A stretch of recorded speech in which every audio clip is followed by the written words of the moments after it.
And ladies and gentlemen of the jury, the prosecution is not going to get that man today.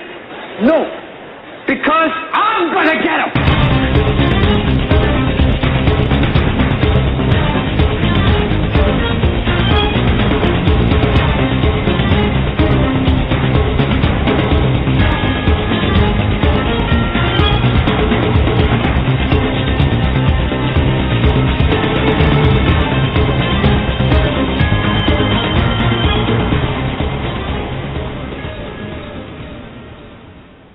Good evening and welcome, ladies and gentlemen, to the Hagmann and Hagmann Report this Monday, February 18th, 2012. My name is Joe Hagmann. My co-host with me in studio is Doug Hagmann. Together we are the premier father and son radio show on the internet, also on some AM stations, and broadcast on Christians United Broadcasting Live. Yesterday we had a wonderful Sunday show for those of you who might have missed it with Nathan Liao, and really we were talking about Obama 2.0 and America's future. For those of you who did miss it, go back and download the archive or listen to the rebroadcast. It's a 3-hour show you're not going to want to miss, as a lot was talked about last night. And after the show, I talked to Mr. Liao, and he talked about coming back on again as we hit several issues we could not expand upon, but he's willing to come back on and do that. With that, I'd like to bring on my co-host. Yes, well, welcome, folks. Welcome to the program. It's great to be with you tonight, and thanks for handling the opening of the show, folks. We've got a lot of news. Yes, we do. Information to get to tonight. I do have a couple of things that I do want to say before, as we open the show. By the way, Steve, if you're listening, the Eagle has landed, my friend. Of course, I could say something like John has a long mustache with that too.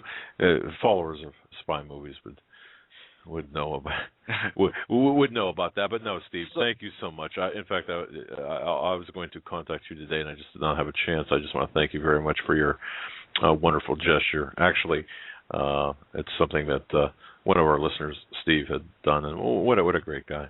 But before you get into your open, I just want to mention a couple things we're going to get into tonight. Yes. What are we going to talk about? A bunch of different stories. Some locally, most locally, on new gun bills that are making their way through state houses, and some that have passed. Also, a write-up on the national Dianne Feinstein gun laws. We're going to be talking about Fukushima, the Russian meteor. What's Fukushima? I haven't heard about that. There's a report about 44% of children having thyroid problems, and also reports on the radioactive water or radioactive waste being dumped into the water. But does the corporate media even talk about Fukushima anymore? I mean, no, those born after 19 or 2000 don't know what it is. Yeah, exactly. As sad as that is, we're going to be getting into drones, a lot on currency wars, and on the Justice Department, and on more ammunition buying by the Department of Homeland Security, and the drones tie into Homeland Security as well. And there's a lot. Obamacare and the Federal Reserve. Well, you know, folks, and this is one thing that Joe and I, before our shows, we talk about. What's important, and we look at what's important, or what's. I suppose we look at the entirety of the news out there, and then we look and say, well, all right, what's the most important aspects of things taking place that we need to discuss?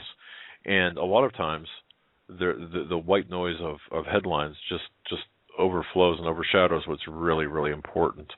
And I've got something I think that I'll get into here in a little bit. We're going to take a few. We're going to take some. We're going to talk about some news. And then there's something there's something that has been on my mind I want to talk about, and I don't know if I'll do that at the top of the second hour maybe, or at the bottom of this hour. But before you get into your intro, that's I think I was going to wait because this is so important. This is so important. I really want everyone to hear it. I know a lot of people are late to the program. A lot of people are listening live. But it's just so important that I think that it's been on my mind, and Just want everyone to understand it. But go ahead, Joe. What were you going to say? No, talking about the news, discerning what's important, what's not important amongst all this white noise that we call news. Right. Some advice that was given to me as a way to go about looking and seeing what's important is by reading the Bible first, by studying the Lord's Word first, and letting Him decide what's important. Basically, starting your day out with reading the Bible, different books, whatever you're led to read, and whatever sticks with you, you will see, and it will manifest with so much news every day anymore. Well, and I think being disinformation. Yeah. And I'm glad you said that, because there's so much information. What is your yardstick of determining what's important, what to talk about? And you're right. I think that you need the spiritual, divine intercession in order to really identify what is important. So how do you do that? Well, through prayer, through the study of the Bible. And I think that I mean, even if... Yeah, we can't let the alternative media nor the mainstream media decide right. the agenda of what's important. Exactly. And to me, that's... Look, I never used to pick up a Bible and read it or look at... I never used to study the Bible. In the morning, at night, no, never. But I find myself doing that more and more now, and I'll tell you why. And even if you're not, and I don't want to say if you're not into the Bible, that sounds so. Ugh. But even if, for whatever reason, you think you know Scripture, or you think you're solid in your Scripture, it to me, the time is short. I believe the time is short. And if you're like me, you learn new things. Yeah, right. And as a practical matter, look at it as a practical matter, as if we all have tools, no matter what your job is. If your tool could be a pen or a pencil. Your tool could be a hammer. It could be a nail gun. I don't know. It doesn't matter. But one thing that's constant is, because we live in the real world, one tool is the Bible. And I don't want to get too far down this road, but why not hone yourself on the tool for life? And that's the way I look at it. So for me, from a practical matter, that's kind of what the title of the show tonight is Transforming Foundations. And I misspelled the title, and I had to go back and fix it, and thanks, Troy, for pointing that out. I didn't even know I did that. But Transforming Foundations it has a meaning in my mind when I created the title of many different things. We are seeing the foundations of America be transformed. We are seeing foundations of our reality be transformed for those who are aware and are seeking. And it's a good thing to see the foundations of our reality being transformed if they're not rooted in the Bible, if they're not rooted in God. And if they are, it's still okay to have our realities transform as we are breaking through learning. Now I see people learning at a rapid pace. People are hungry for knowledge. People are thirsty for spiritual wisdom and discernment. And the transformation on that aspect is good, whereas on everything else, we are being transformed from our culture, our society, our economy, the state that we live in, whether it's free or oppressive. And the most important foundation, as it says in the Bible, we must make our foundation on the Word and on our faith in Jesus Christ, like a stone that you build your house on, whereas the person who builds their foundation on sand would be sorely disappointed after a severe storm. Also tonight, something else we're going to be talking about, is there a biblical relationship with the naming of these winter storms that we're seeing, as there is another storm named Q, a winter storm named Q. And as I said earlier last week, that we're going to be seeing some more big East Coast storms. I think those are going to be coming up here pretty shortly, and they're going to be named. The continuation of these naming of the storms. What is that about? And is there more to it than meets the eye? You know what? I think there is, and I think that we have to expose what the opposition's strategy is, and I think, honestly, I think that we're being able to do that with greater ability now. Through our understanding. I mean, it's one thing to get on a radio program and say, well, you know what, the Illuminati, it's the Council of 300, it's the CFR, it's Trilateral, it's the boys over there at the what's that place called over there again? Senior moment. I'm having which place? The Owl. The Bohemian Grove. Thank you. That place. Wow. Help me. Yeah, help me. But anyway, Winter Storm Q. But see, wait a second though. See, you're right. I mean, if we understand the strategies behind these people, it's like I said, it's one thing to come on and name all these groups, but it's another thing to understand why. See, and I don't think a lot of people do this because, for example, and I'm just using this as an example, folks. The attacks of 9/11. 9/11/01. They happened on 9/11. Well, is there a reason why they selected that day? Well, yes. But look back to George Bush's speech of 9/11 of 1990. Was there a reason why he picked that day for his New World Order speech? Yes. Well, people will say, well, look at the connection between 9/11 of 90 and 9/11 of 01. That's 11 years difference. So you got 9/11, 9/11, 2012? Yeah, and 9/11, 2000. Right. So 11 years separating 1990 to 01 and 11 years separating 01 to 12. And a lot of people will say, well, number one, some people will say that's meaningless. And I disagree based on everything that I've been shown by people a lot smarter, a lot more intelligent than me about the enemy, the opposition. And this, in fact, at the top of the second hour, I will get into something I think everyone needs to hear, and that is, it's about the guns. It's about exactly what the plans are and why we're seeing what we're seeing and why things are going the way they're going. But yes, let's see. So we like to at least establish that there is a reason behind the dates. Does that mean that we're going to know the dates? No. I'm definitely not saying that.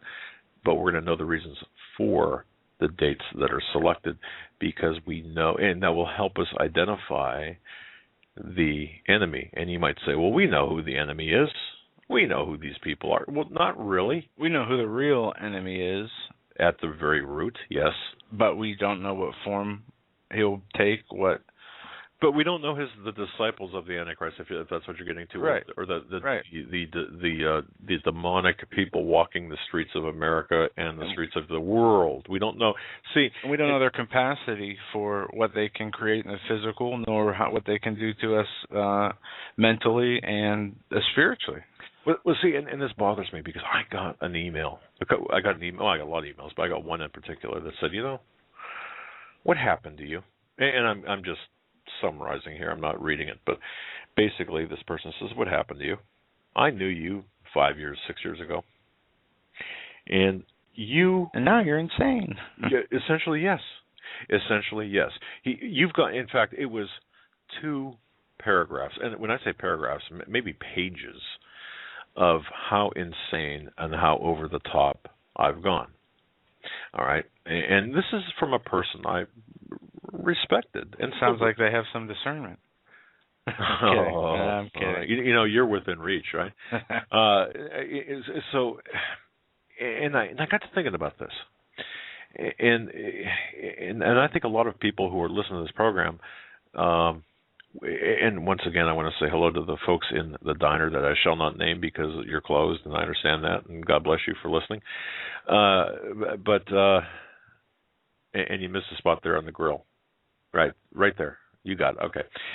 No, it's almost as if you evolve into a different level of understanding, and that it's so important, I believe, because you mix the spiritual discernment with the facts and the actual things that are taking place, or if you don't mix them, at least use one as a balance to the other, and I think that that's so important. But this person, like I said, wrote me a 2-page or 2-long paragraph, 2-page email saying that I've gone off the deep end. Well, no, because there are conspiracies, and then there are ridiculous conspiracies, but then there's the truth. Then there's the truth, right? And not all truths are absolute or mean that there are singular answers to them. There are many conspiracies, and the word conspiracy theory or conspiracy theorist has been demonized, really, and turned into almost a bad word.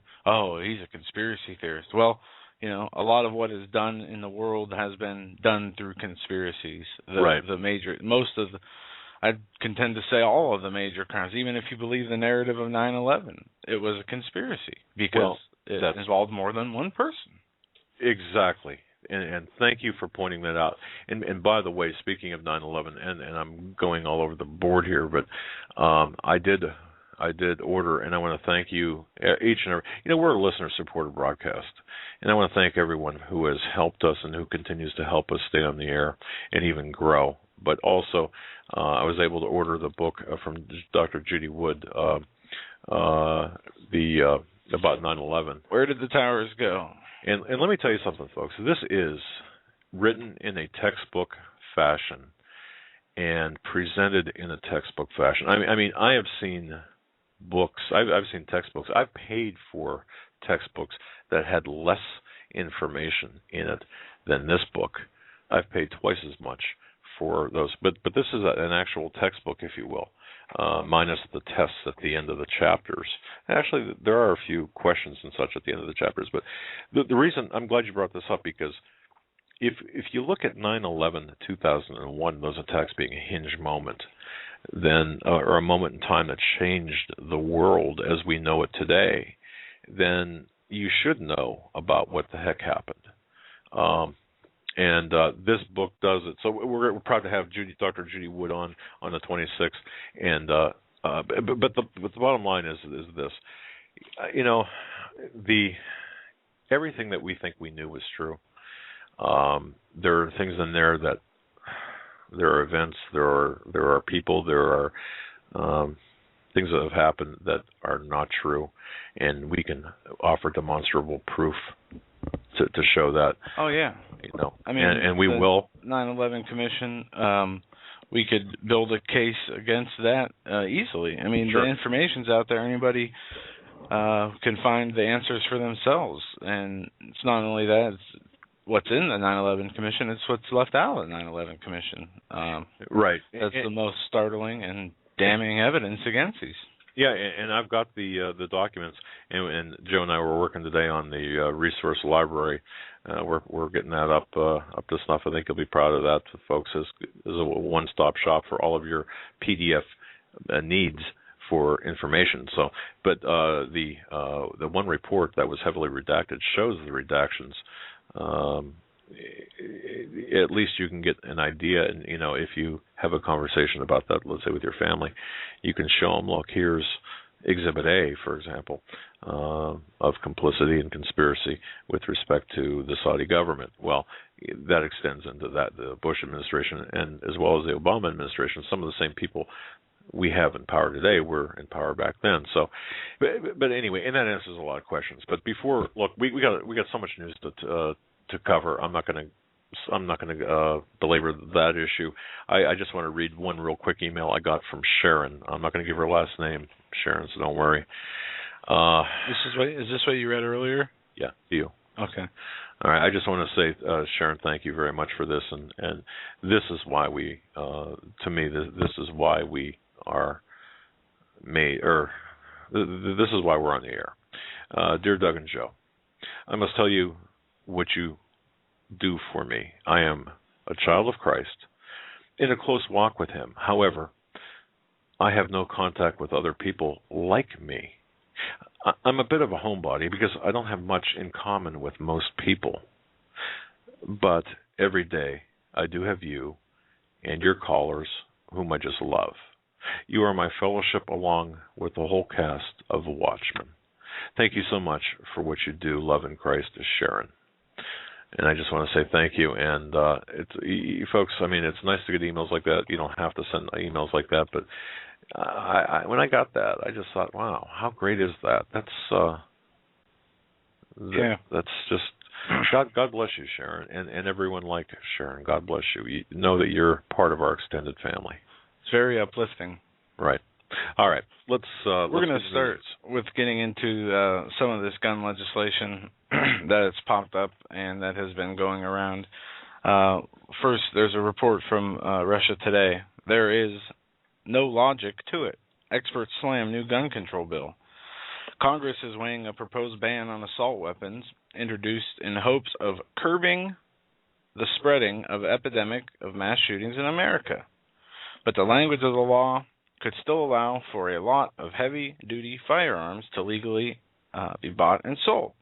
Last year's tragic massacre in Newtown, Connecticut is being considered the catalyst in approving some sort of firearm law reform, but Second Amendment advocates have called into question the constitutionality of approving any such bill that could be seen as a direct attack on the right to bear arms.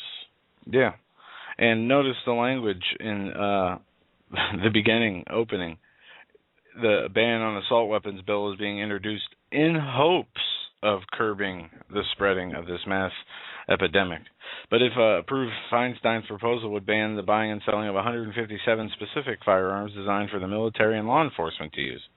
The purpose is to dry up the supply of these weapons over time. Therefore, there is no sunset on this bill. And think about that. No sunset. So in other words, forever. Go on. It would still available for purchase in stores, however, would be roughly 2,200 other makes and models of assault weapons, in some cases nearly identical to the weapons being banned. And it goes on. This article goes on to quote many different business owners. There's no logic behind it. Greg Denass, the president of a Massachusetts-based expert witness Business and Firearms Ballistic Laboratory, saying that that there's no logic to it. And by the way, this is part of. You want to know why this is going on? Top of the second hour is, and I'll tell you why it's going on. A former FBI agent, John Hanlon, added that I can't imagine what the difference is. Talking about banning certain kinds of weapons while making other kinds remain legal based on attachments and accessories to that gun when you buy it. Some other quotes go, another fellow FBI agent, it's irrelevant. They're equally dangerous. Talking about the detachable, different kinds of models with pistol, whether they have a pistol grip or if they have detachable magazines that hold dozens of rounds. And the last quote here, the other purpose of the list was to have a high-profile way of assuring certain folks, including legislators, that we would not be going after their weapons that they use for legitimate purposes. That was said by a Lynette. Yeah, I'm not sure of his first name or her first name. He worked under President Bill Clinton. Oh, yeah. Okay. Exempted just under 375 weapons from being banned in the Clinton-era assault weapon. Well, what gets me, Joe, is when you pull this article, and I think that this probably says it all here. Think about this. Dianne Feinstein. This in a quote from USA Today last month. Think about this, folks. She says, guns designed for military use are bought all over this country and are often used for mass murder. Now, often used for mass murder? Look, all right. This is really an uphill battle, she says. If anyone asks today, can you win this? The answer is we just don't know. Well, how about this? The Chicago police chief. The Second Amendment is a danger to public safety. So, wow. Chicago's police chief, who previously blamed government-sponsored racism, and Sarah Palin for Chicago's gun violence, declared that the lawful exercise of the Second Amendment was a threat to public safety. Chicago's embattled police superintendent dug himself deeper into a pit of controversy today by claiming that a lawful firearm owner are agents of political corruption. Appearing on a Chicago Sunday morning talk show, Superintendent Gary McCarthy expressed his convictions that firearm owners who lobby their elected representatives or who donate money to political campaigns are engaged in corruption that endangers public safety. Wow. What about people who donate to campaigns to overthrow our Constitution? Isn't that a danger to our public safety? Well, anyway, after totally disarming the citizens' right to redress grievances, McCarthy trained his constitutional wisdom on the Second Amendment. Despite recent court decisions to the contrary, McCarthy's opinion that the Second Amendment limits citizens to owning smooth-bore muskets. McCarthy went on to say he believes that the Second Amendment supports mandatory liability insurance for firearm owners and mandatory application of GPS tracking devices on all civilian firearms. Right. I think I read that in the Second Amendment somewhere. I don't remember where. But just remember this. This is from last week. One issue that always boggles my mind is that the idea that a gun is a defensive weapon. That is a myth. A gun is not a defensive weapon. A gun is an offensive weapon used to intimidate and used to show power. Police officers do not carry a gun as a defensive weapon. There you have it. That's from a California police chief. Right. Not a defensive weapon. Yeah. Yeah. Okay. Well, guess what? If you look at usaspending.gov, usaspending.gov, if you search ammunitions purchases, now you'll have to do this you'll have to go through and filter your search results on the right side of the page to specify your search by year, department, size of ordinance, and so on. Under the current administration, and I want to thank Sarge for pointing this out to me, the last 4 years, there has been $200 to $300 million spent on all departments, excluding the Department of Defense and the Department of Justice, for ammunition. That's $200 to $300 million, excluding DOD and DOJ. The average cost per round of small ordnance, which in their terms is 9 millimeters up to 308, is 11 cents per round. Included are ordinances of 30 millimeter and 75 millimeter. DHS total spending for 2012 and 2011 does average out to, you ready for this? $1.25 trillion per year. Okay, so it's actually a large portion, somewhere up to maybe a sixth of total U.S. spending for this type of. Now, it's not broken down that way. You're not going to be able to find that number or that equation or that fraction in that fashion or in that. But if you do the math yourself through usaspending.gov and you do a search on ammo purchases and you exclude, for example, DOD and DOJ, $200 to $300 million spent on all departments. But when you factor everybody in, the average is for 2012 and 2011 DHS, over $1 trillion. Well, yeah. Dollars. We have news on other ammo today, right? As the Department of Homeland Security buys 2 billion rounds of ammunition. Now, this is total, I think, as they already had 1.6 billion. But this from Breitbart. Something strange is going on. Federal non-military agencies have bought 2 billion rounds of ammunition in the last 10 months. The Obama administration says that federal law enforcement agencies need the ammunition for mandatory quarterly firearm qualifications and other training sessions. Radio show host Mark Levin is suspicious. He commented, to provide some perspective, experts estimate that at the peak of the Iraq War, American troops were firing around 5.5 million rounds per month. At that rate, the Department of Homeland Security is now armed for a 24-year war in Iraq, a 24-year insurrection. Law enforcement and national security agencies they play out multiple scenarios. I'll tell you what I think. They're simulating the collapse of our financial system, the collapse of our society, and Did we say that? Potential for widespread violence, looting, killing in the streets, because that's what happens when an economy collapses. I suspect that just in the case our financial situation, our monetary situation collapses, and following it, the civil society collapses, that is the rule of law. They want to be prepared.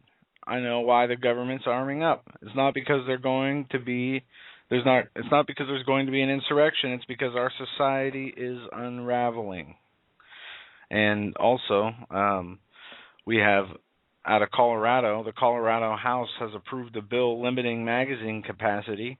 Colorado House Democrats approved a large capacity magazine ban and are considering to expand background checks in a debate that has drawn attention from the White House. The Democratic House voted Monday to ban large capacity magazines, placing a 15-round for firearm and 8-round for shotgun limit. The proposals are responses to the mass shootings in Aurora and Connecticut. Republicans oppose the measure, saying they're restricting Second Amendment rights and won't prevent mass shootings. Vice President Joe Biden called for Democrats Friday during a day-long debate on the measures. 2 freshman legislators in moderate districts were among those called. Other proposals expected to get a vote include banning concealed firearms on colleges and requiring that gun purchasers pay for their own background checks. The Senate still needs to consider the proposal. And I want to play this quick clip here. This is from the Obama Justice Department, if I'm not mistaken. It's called Ask Obama's Experts. Obama's Justice Department, gun control won't work without mandatory confiscation. President Obama gives a good speech. And when you listen to him talk about new gun laws, you may think he sounds reasonable. But what happens when you look at the details behind the president's policies? How would they actually work? Let's look at what Obama's own experts have to say. This internal Justice Department memo says, quote, an assault weapons ban is unlikely to have an impact on gun violence. Unlikely, that is, unless it comes with something else. Obama's experts say that a gun ban, like the one being debated right now in Congress, will not work without mandatory gun buybacks. Mandatory gun buyback. That's government confiscation of legal firearms owned by honest citizens. And what about Obama's call for universal background checks? His own experts wrote that the effectiveness of universal background checks depends on, quote, requiring gun registration. Requiring gun registration with the federal government. That's an illegal abuse of privacy and freedom unprecedented in our history. So, the Obama administration believes a gun ban will not work without mandatory gun confiscation. And universal background checks will not work without requiring national gun registration. Still think President Obama's proposals sound reasonable? Call Congress and tell them to reject President Obama's gun control agenda and to get serious about protecting our kids, prosecuting criminals, and fixing our broken mental health system. The men and women of the National Rifle Association are responsible for the content of this message. You're muted. An interesting message indeed. Yes. Sorry about that. I'm working with new equipment, different equipment that is, and I apologize for my missteps there. But interesting message, and we're going to go through some more gun news because this is basically at the crux of what is going to be taking place, folks. You need to know what the strategy is when you hear about the gun efforts. Or the gun ban efforts. You need to know what's behind all this, and I'm going to tell you what's behind all this, and what I believe based on information told to me, and Joe told to us, what we believe is taking place with everything that we're talking about. At the top of the next hour, everything that we're talking about, we're going to draw this together with respect to the guns, and I think you'll have a better understanding what's taking place. Yeah. We talked about this gun law that they were going after in Washington State. Washington State bill would make almost all gun owners criminals. Well, a new article today, a misstep in gun bill could defeat the effort. One of the major efforts in Olympia this session calls for the sheriff to inspect the homes of assault weapon owners or gun owners. The bill backers say that was a mistake.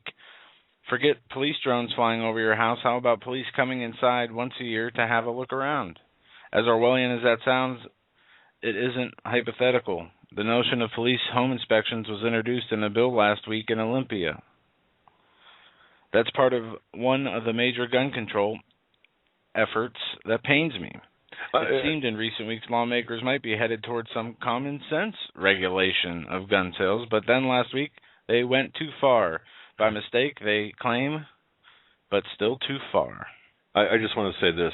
In place of assault weapons, that term, assault weapons, we'll call them tyranny response weapons. Tyranny response weapons. Go ahead, Joe. They always say, we'll never go house to house to take your guns away. But then you see this and you have to wonder. That's no gun right absolutist talking, but Lance Palmer, a Seattle trial lawyer and self-described liberal who brought the troubling Senate Bill 5737 to my attention. It's the long-awaited assault weapons ban introduced last week by 3 Seattle Democrats. Responding to the Newtown school massacre, and isn't it every single gun article we read? Responding to the Newtown massacre? And yeah. Yes. That's all they say. Well, that or the Aurora shooting, it seemed to be, or the shooting of Gabrielle Giffords. And isn't it nice that she paraded herself out there for the anti-gun legislation? Would you expect anything less, though? Yes, I would. Because just they were members of the NRA, but they were constitutional, upholding people, right? And all of a sudden, an about face. Why? Well, I mean, if you were a victim of gun violence.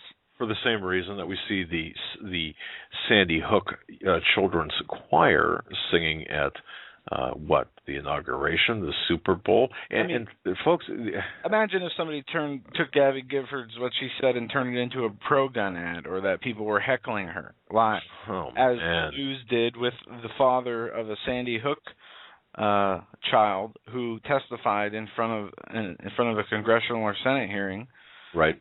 And with tears in his eyes, saying the gun is not the problem; it is the makeup of our fabric of our society that is the problem. Correct. And yet the media took audio and video clips and manipulated them as though when the man was speaking, he was being mocked. That's right. It wasn't until a couple of bloggers, or one blogger in particular, had called them out on it that they said, "Yeah, that's true. Okay, it was edited, and gee, we apologize." Can you imagine the uproar if it would have been the other way around? If it would have been us or someone else doing that? Of course.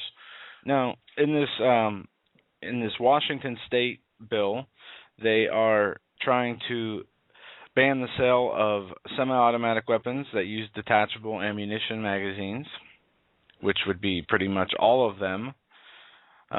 Clips that contain more than 10 rounds would be illegal. And it goes on, in order to continue to possess an assault weapon that was legally possessed on the effective date of this section, the person possessing shall safely and securely store the assault weapon. The sheriffs of the county may, no more than once per year, conduct an inspection to ensure compliance with this subsection. Now, we talked about this last week, but for the new listeners or the people that didn't catch last week's show, in Seattle, and this is their mindset, and folks, you have to understand their mindset. In Seattle, all the coffee shops, I think it was Seattle or maybe Spokane, but Washington State, we'll just go there. Yeah. They had all the coffee places out there having espresso machines. And apparently they've got the espresso machines, obviously they've got to superheat the liquid, and they passed a law to inspect the boilers or the heating elements of these machines. And it all sounded really good. It was for public safety, so we didn't have a malfunction and an explosion, and then people hurt, and there was a reason for it. And people all got behind the bill, and basically what they said was, "Look, we're gonna send a safety inspector out to each coffee shop, to make sure that these machines were functioning properly." Well, guess what? They realized, wait a minute, you know what? This costs gas, it costs time, it costs personnel. So that's no worry to the federal government as they print money. And no, it was because it was a state government initiative, and they found out that the state government wait, this is costly. So what happened? You know what grants they did? Issued from the federal government? No, wrong answer. You know what they did? They charged the coffee shop. The business coffee shop, and they charge them like $1,000 per inspection. For the law, and even see the people. Freedom. But wait, the people, even the initially, and this is the important part of the story. Even the coffee shop owners who were in favor of, okay, we're in compliance, we've got nothing to hide, we're in compliance, so bring it on. Let them inspect my coffee shop or my equipment, but then they get the bill. So now that's, look, I understand a coffee making machine and a tyranny response weapon are two different things. But the concept, the mindset is what I'm trying to point out to you. That's the mindset. But go on. Yeah. Skipping over the rest of this, just getting to the meat and potatoes here. We have bills in the Washington state. We have bills in Colorado. Also, Minnesota is pushing gun confiscation bill similar to Missouri. So we have Minnesota and Missouri pushing a gun confiscation proposal that looks similar to one proposed by Democrats in Missouri. The measure uses language almost identical to Missouri's proposal. Say anybody, law-abiding gun owners, relinquish their assault weapons before September 1st, 2013. Anybody who doesn't, well, you will be a felon. And now we have Iowa, a bill now that would infringe on your right to keep and bear arms, has been filed and will be moving through Iowa legislature. House File 163, introduced longtime anti-gun advocate Bruce Hunter, would ban the sale, transfer of large capacity feeding devices effective immediately if the bill passed and enacted into law. Large capacity feeding device is defined as an ammunition feeding device with a capacity to accept more than 10 rounds. Also, House File 164 would criminalize all private transfers of firearms, require background checks to be conducted by an FFL on all private firearm transfers with no exceptions, and allows the dealer to collect fees in the process. It would provide for limitless fees or taxes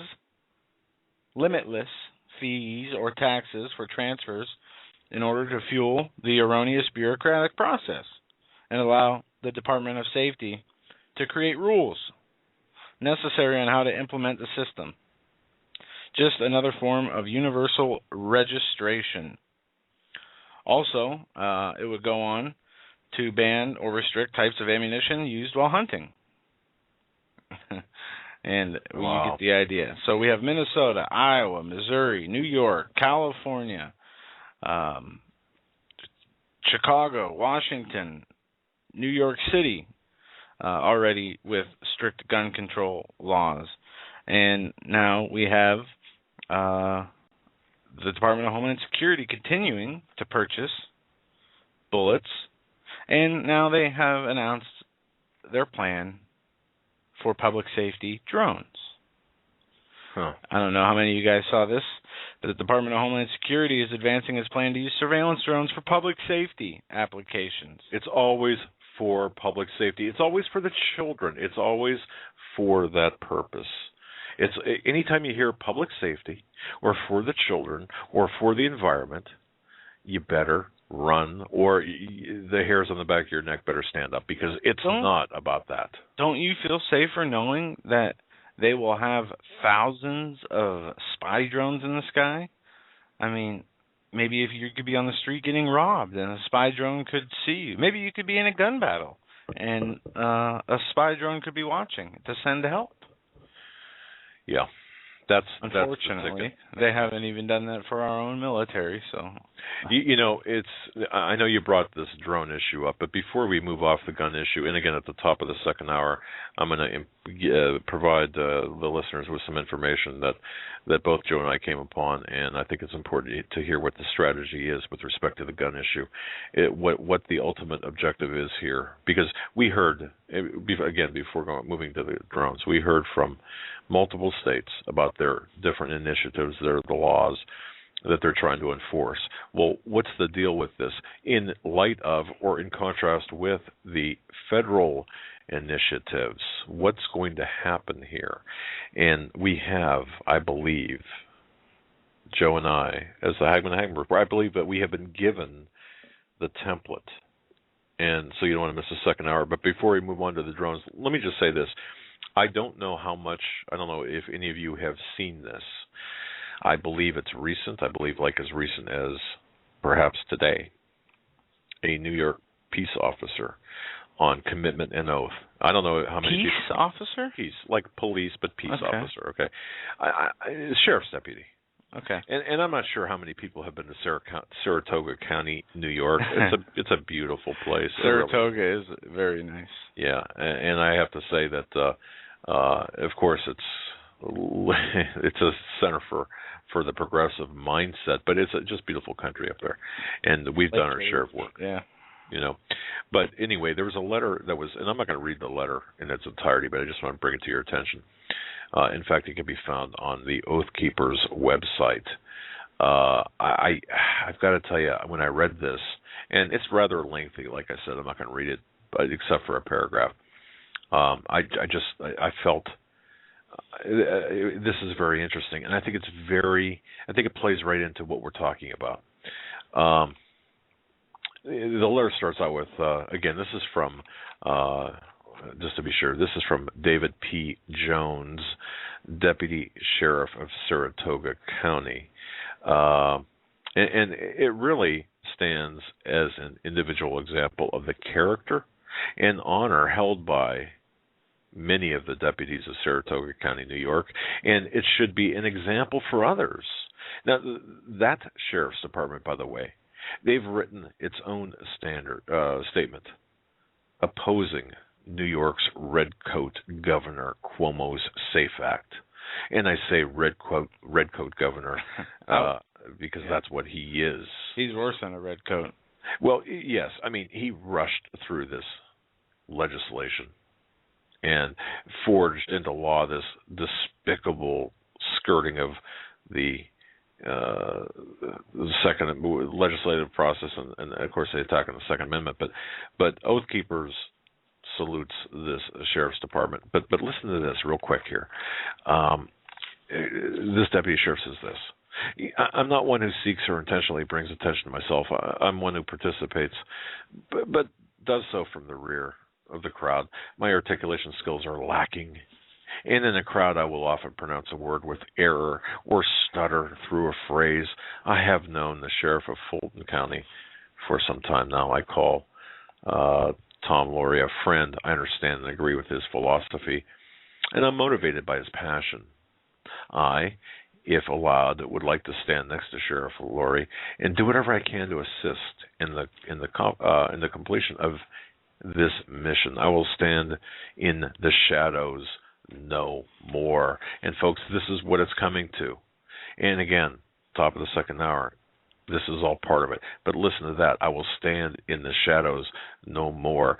I'm an Army veteran and have been a police officer for nearly a quarter of a century. I've taken all my oaths freely and accepted the responsibility of an oath as a promise to those I serve. In today's society, it seems that an oath is now nothing more than a ceremony of useless words and phrases. and they no longer are binding to those who have repeated them. Our government was formed as a representative government for the people and by the people. Boy, it doesn't sound like he's lacking any articulation. Okay, our elected representatives should mirror the beliefs and morality of the people they serve. Now, again, I'm not going to go through the entire letter, but I will scroll down here to the end part of this. He states, "My wife and I have tried and believe we have accomplished to teach our children their national heritage and what the meaning of our forefathers' written words actually mean." And how many of you have done that? How many, well, perhaps most of you listening, but how many people do you know who have done that? I dare say not many. Now, we have taught our children not to lie. We have taught our children not to steal, not to cheat, not to associate with those who do. Okay? We have taught our children that morality counts. And where does that, where have we seen that before? Well, we've taught that there's a right and a wrong, as well as a good and an evil. And the saying in our home is, do what you know to be right.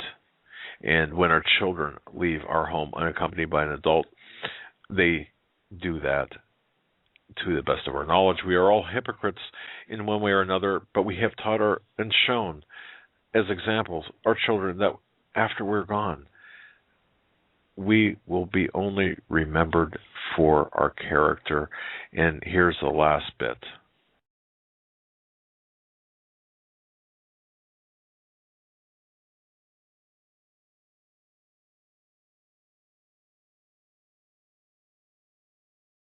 Okay. All right. For those of you who did not have sound, hopefully you got it back.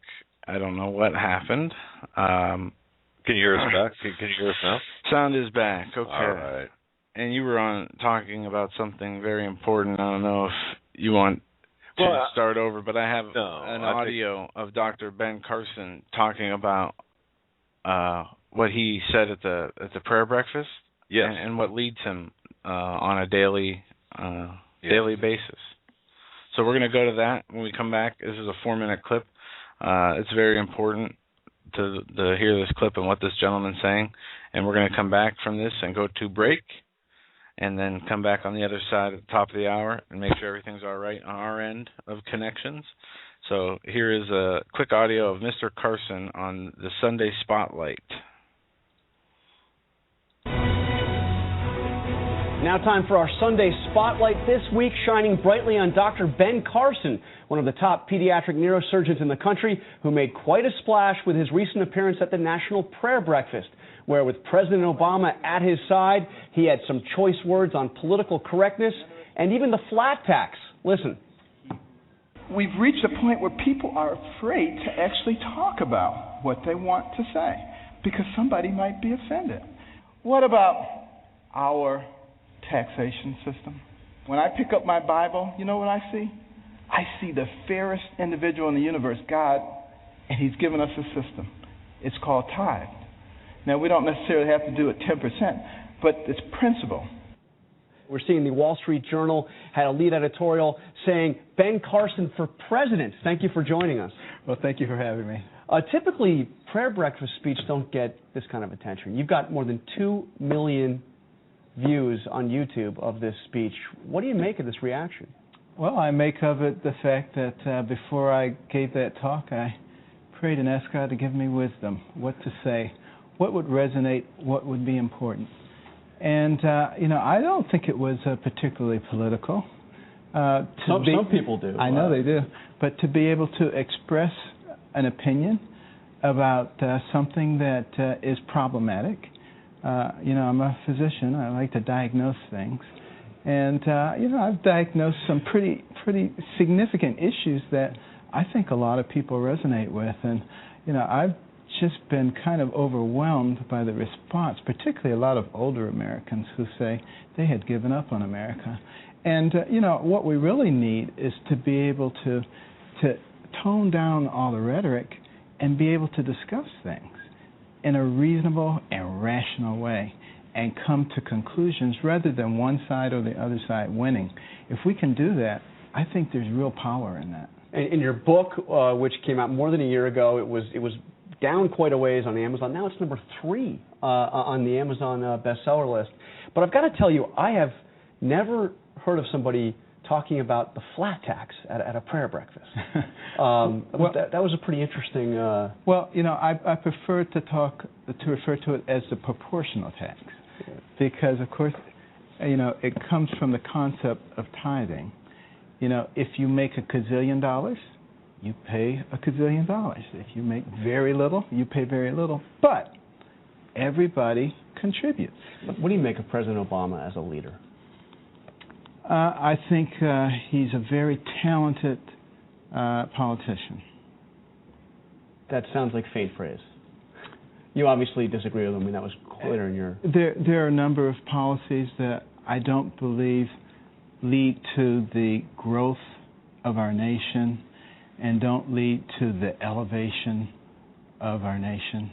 And, you know, what I would like to do, I don't want to sit here and say all of his policies are bad, but what I would like to see more often in this nation is an open and intelligent conversation, not people just casting aspersions at each other. I mean, it's unbelievable to me the way people act like third graders, and if somebody doesn't agree with them, they're this and they're that, and you know, and it comes from both sides, and it's just so infantile. And I don't know how we're ever going to make any progress. Unfortunately, we're out of time. Before you go, I got to ask you. So, the Wall Street Journal, Ben Carson for president. You're retiring as a surgeon this summer.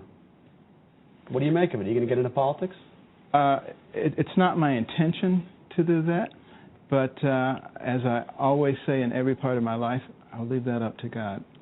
That sounded far from ruling it out. Thank you very much, Dr. Ben Carson. Appreciate your time. You can read an excerpt from Ben Carson's book, America the Beautiful, at our website, abcnews.com/thisweek. And there you have it. Dr. Ben Carson, the guy who gave gave a speech at the prayer breakfast. Prayer breakfast speech, yeah. I think on the 27th. Talked about what he is led to do and what leads him to act on that, and that is the guidance from the Lord. And I think that if we had more people like Dr. Carson who thought like Dr. Carson and who acted like Dr. Carson, we'd live in a much better society. Amen. But with that, we're up against our first break. We will be taking calls this show. I don't know if we'll do it in the next hour or save it for the third hour. But the number is 661-244-9839 for those of you who want to line up. As I said, not sure if we'll take calls for another hour, but call in and get in line if you want. Folks, you're listening to the Hagmann and Hagmann Report this Monday, February 18th, 2013. We'll be right back after these short messages. Stay with us.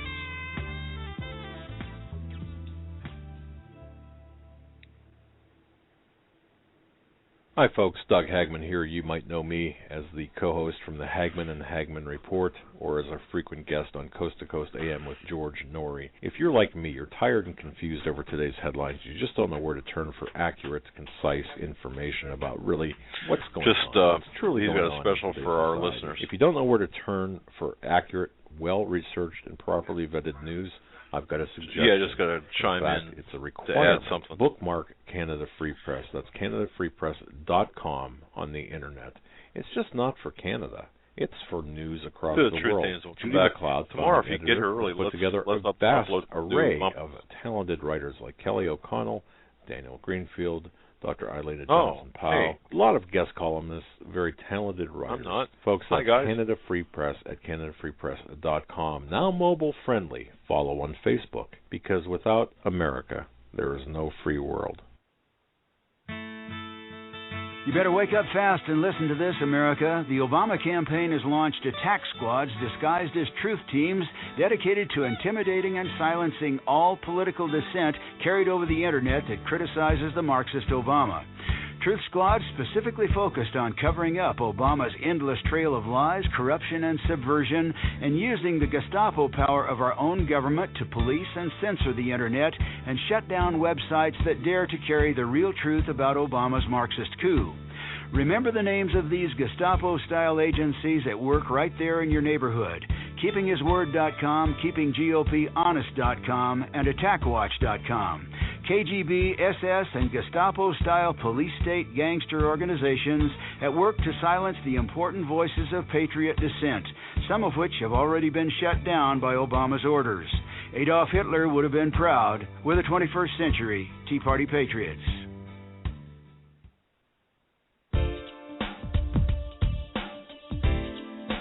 Hold on to your seat. The Hagmann and Hagmann flight is now taking off.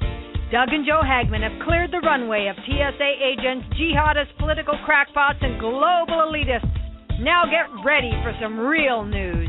Here they are, Doug and Joe Hagmann.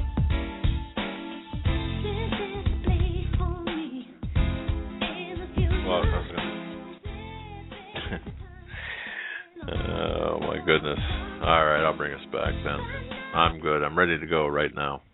Might as well just go right in there after a hot mic. See, a hot mic moment. I'm actually mimicking Obama, and that's the beauty of live radio, and that's the beauty because we're not really professional talk show hosts. So, and no, we just play one on the radio. Right, and I'm still working on the red, green, and yellow lights that are associated with my devices here. So it's amazing. We can go from using equipment with 600 buttons on it, and you being just as confused as equipment with 2 buttons on it.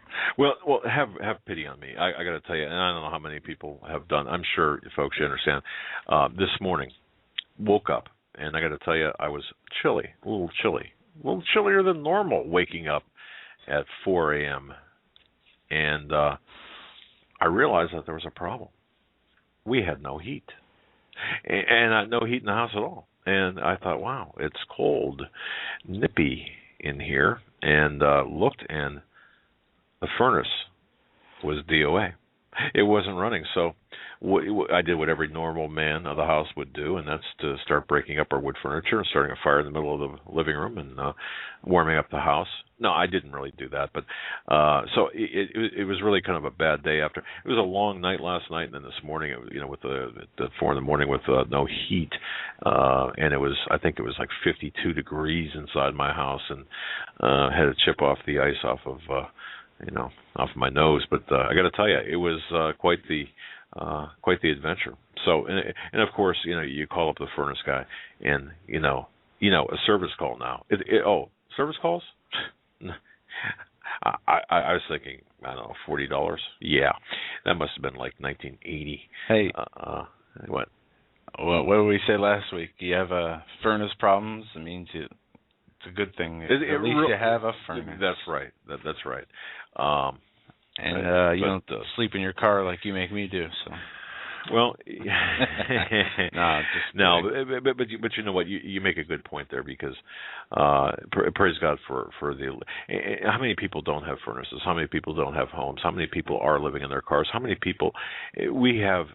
Even the worst of our days, we've got it better than most of the people out there. Yeah. And we have to be thankful for everything we do have. But folks, I just want to kind of go over some things here real quick with respect to what is taking place.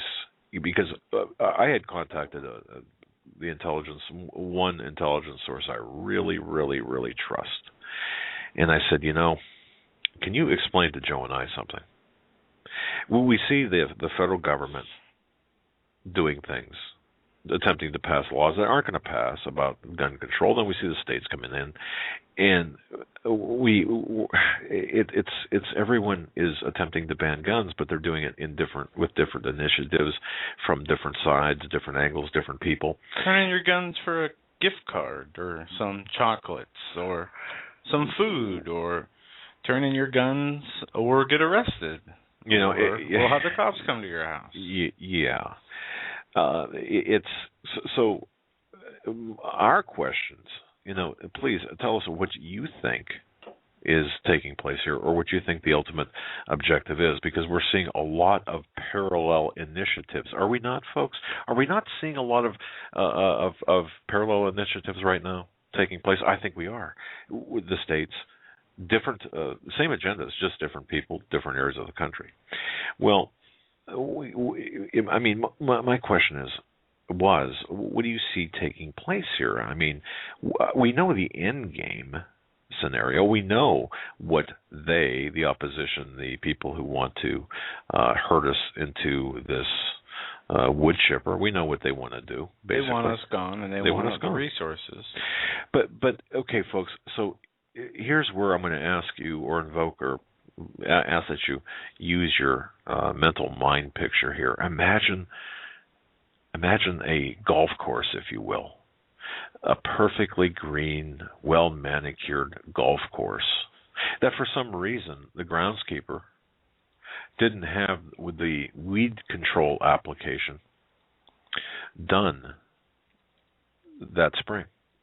And imagine, as you look out over this golf course, after, we'll say you're looking out over this golf course, I don't know, let's say on a Thursday, and they last mowed it that past weekend. Without the weed control application, what do you see? If it's in the spring or summer, we'll say the summertime, what do you see? You see, for example, dandelions. Dandelions sticking up all over the place. And the dandelions are far and above the height of the grass. So they're readily identifiable, are they not? So as you look out over the golf course, you're seeing dandelions. And some are maybe an inch or half an inch above the height of the grass. Some are maybe an inch over the height of the grass, but you see them. Now imagine that same golf course that has been treated, and you see maybe one or two stray dandelions here or there. Well, using that analogy, let the dandelions grow. That's what they're doing, is they're letting the dandelions grow. The government is letting the dandelions grow, and we, the people that are the most outspoken of all of the groups, are the dandelions. We are the dandelions in this sea of green, and we're sticking out above the blades of the grass, and we are identifiable. See, right now, there might be 1, 2, 3 dandelions, the most outspoken of the outspoken, or 4 or 5, or however many. But all of the dandelions are not shown or showing right now.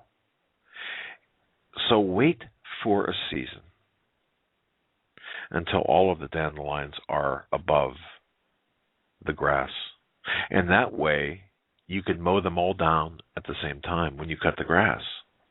This is exactly how my intelligence source described what is taking place right now, because what the opposition, if you want to call this the Illuminati, or if you want to call this those who are involved in the push for a one world governance, they are letting the dandelions shoot up. Why? So they can identify them and mow them down all at once, because it's easier that way. It's easier that way. And this is an intelligence source who had interviewed somebody, by the way, just to give you an example of his context.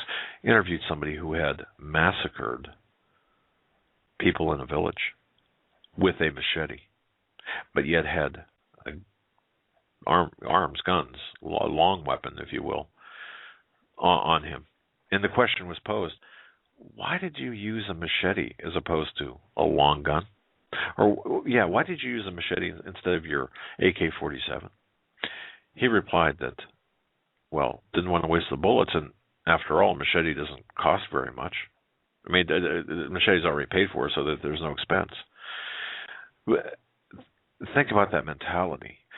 But once again, think about the dandelions. We, you and me, the people who want to uphold the Constitution, we're the dandelions. And you see, when they take the lawnmower and mow us down, at first they're going to villainize us as bad people. And are we not seeing that now in certain ways? Certainly we are. We are being villainized. Now, think about by the way, they want us to reveal ourselves. That's their strategy. They want us to reveal ourselves. So they don't have to go looking. We're going to stand up and, like that dandelion above the grass, we're going to be identifiable. And like the dandelions in a golf course, we are the bad guys and women. We are the people. We're the bad people. Okay, thank you. Think about the Revolutionary War. Think about that. The number of people involved in the active fighters in the Revolutionary War. What was it, Joe? 2, 3, 4, 5% maybe? Something like that. That's what they say. Okay. That took up arms against the British. Well, and by the way, in the vilification of gun owners, of Second Amendment proponents, this is something that everyone should remember. It is not reality that counts. It's people's perception of reality that counts. And they are using that perception through media, through television, to alter that perception. Mm-hmm. Okay, now. And they've been doing that for decades now, successfully, uncontested. And it's working, isn't it? It's really, at the very heart, it's really a global mind control initiative that is taking place. But here's the strategy, according to the source I have. At some point in time, we're going to see, as we've talked about, an economic collapse in this country.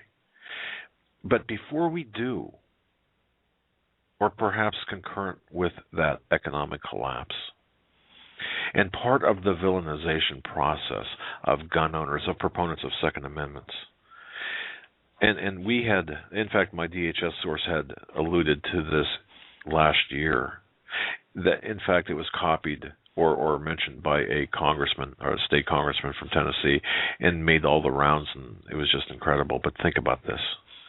Right now, where do we stand?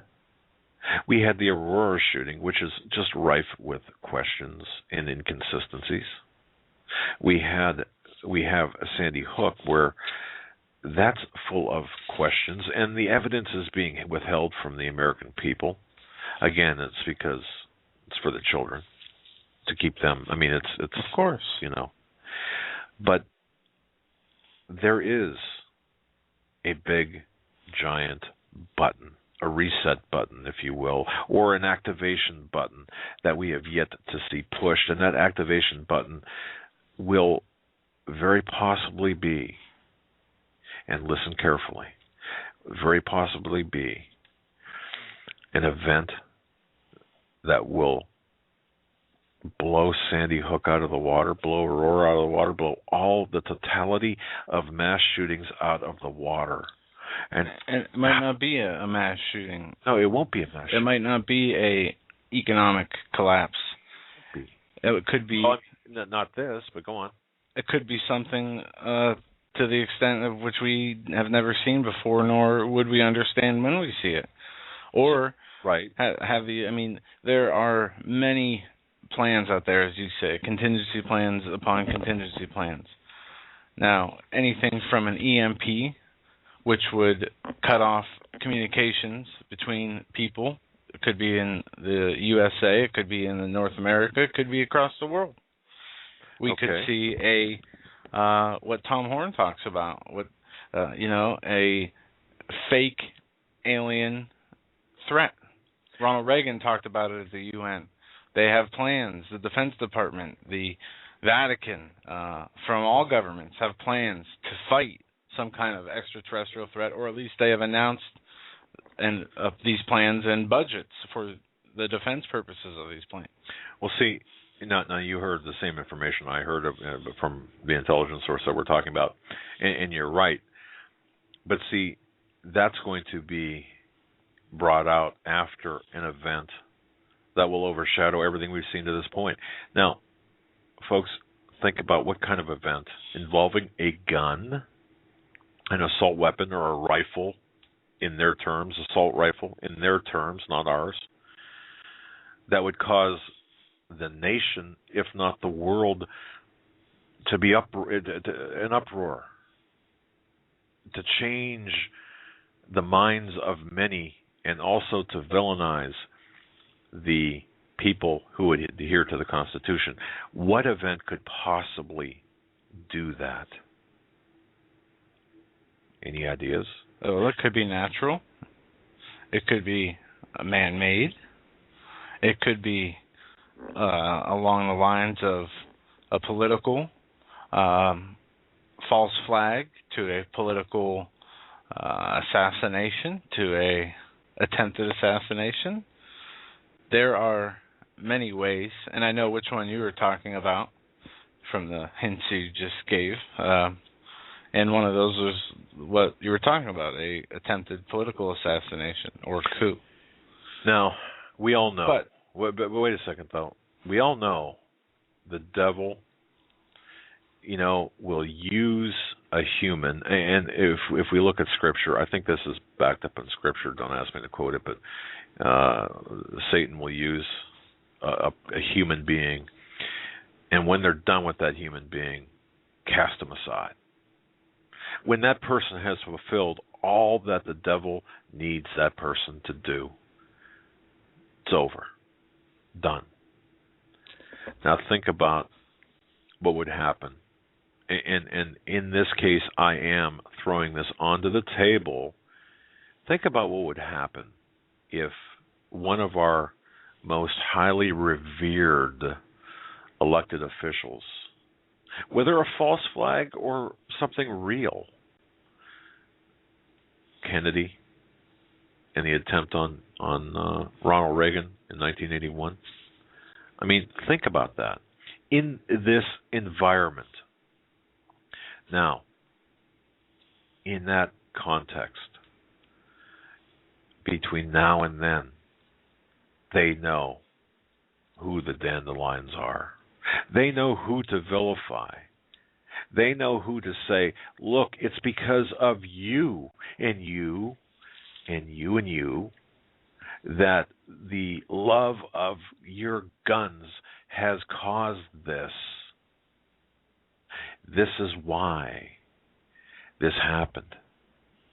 And how many people collectively will be swayed by that? And of course, at that point, certainly Sandy Hook, what a tragedy. And all the other shootings, tragedies. But now you've got a combination of perhaps race, perhaps race, but you also have a perceived martyrdom. Is it too far out to think that? I don't know. But is it within the realm of possibility that it would be a false flag type of event or an orchestrated event? Sure, it would be. Am I too far out in the weeds thinking this? No. As we know, not. In the times we live in, that there will be great deceptions brought upon mankind. Those deceptions would be perpetrated on not only the unbelievers who are already deceived, right, but mainly the believers. And I go back to the point where, if it were possible, even those written in the book of life, the elect, could be deceived. They would be. Exactly. Now I go back to the statement I made earlier, and again, these are not my words. A lot of them, but I'm putting them together in kind of a coherent, or hopefully coherent, format for your consideration, for your review. Put them in the back of your mind. Think about them, and think like the enemy. Think like the people who are against freedom and against the Constitution. But see, it's not reality. It's the perception of reality that counts. And so when you've got let's say an attempt, or what would appear to be an attempt on a very high-profile person, on a highly regarded person, even if that regarded's only among the 48%, whatever. But think about that would do. Because remember what their strategy is as well. It's to divide and conquer. Hey, let's identify the people and let them shoot it out. Let them go against each other. When we talk about identifying people, I have a clip here, and this is one of the ways they can go about identifying people, and through the internet, through different social platforms on the internet. But you don't even need to be on the internet. You don't, but all you need to do is show up at a rally. If you have an ID, if you have a phone conversation with a family member about any political view, I mean, you could be talking to yourself as you walk down the street. Well, that's right. But as far as social media goes, this is a video I found today. Okay, hold on. Which will be very interesting to many people. Before you you're do ready, that, let me know. Yeah, just let me tell you this, and then I'll finish up on the other side of this video. Before you do that, think when you hear this audio from this on our website, HomelandSecurityUS.com. There is a link to a video of a rally in Albany. Stuart Rhodes was there, and he led this Second Amendment rally. If you look at the buildings behind the podium, understand one thing, and this is what I was told, and I do have a secondary verification of this, that there were federal agents inside that building because, of course, they knew ahead of time that permits were given and all of this, but there were video recorders and digital cameras photographing everybody at this rally. For what purpose? For identification. Now, that should not scare anyone. I'm not saying that to scare you. I'm saying that to tell you that your presence, your words are being recorded in history, and recorded by the feds. But what I'm saying is they're also being recorded in history, and we doggone well better be on the good side of history. Even with simple things, your movements, your political affiliation, your voting history, what magazines you subscribe to, your purchases, those things. I mean, anything can be identifiable or help them identify you in who they want to label you as. And they're looking for, Joe, and I'll tell you this, we talked about this earlier, they're looking for trends. They're not necessarily looking at specific, because they don't have the personnel. People will say, well, that's impossible because they don't have, they don't have enough people to look at the stuff. No, you're right. They're looking at trends. Yeah, and here's a thought for people like me who use Twitter. I use Twitter to promote the show and to send out different news items. That's right. Same thing on Facebook. But listen to this, guys. It's part of the social media landscape that has revolutionized the way we communicate. Twitter allows users to broadcast their thoughts 140 characters at a time. From the very first tweet to declaring historic presidential victories, to the downright dumb, all of it has been stored at the Library of Congress. With the popularity of smartphones and iPads, users can tweet pretty much anywhere at any time. And the Library of Congress is taking note of the way people are communicating and other publications. Social media is being stored as a part of history. It began in 2010 when Twitter agreed to hand over to the library every tweet since the social media site launched. And the tweets keep being stored. With an estimated 500 million tweets per day, it's a massive undertaking. Basically taking and putting it into some kind of storage. Well, you're talking about 150 billion tweets. Well, now that the library has collected this massive archive, it's not clear what they're going to do with it. How do you search that? How do you catalog that and split it into searchable pieces of content? And they haven't been able to figure that out yet. The library's blog says, quote, although the library has been building and stabilizing the archive and has not yet offered researchers access, we have nevertheless received approximately 400 inquiries from researchers all over the world. So far, the library tells us the goal is for researchers to have access to the database, not the general public. And we asked, are there any limits to what information the library can distribute? The library tells us they've set a few.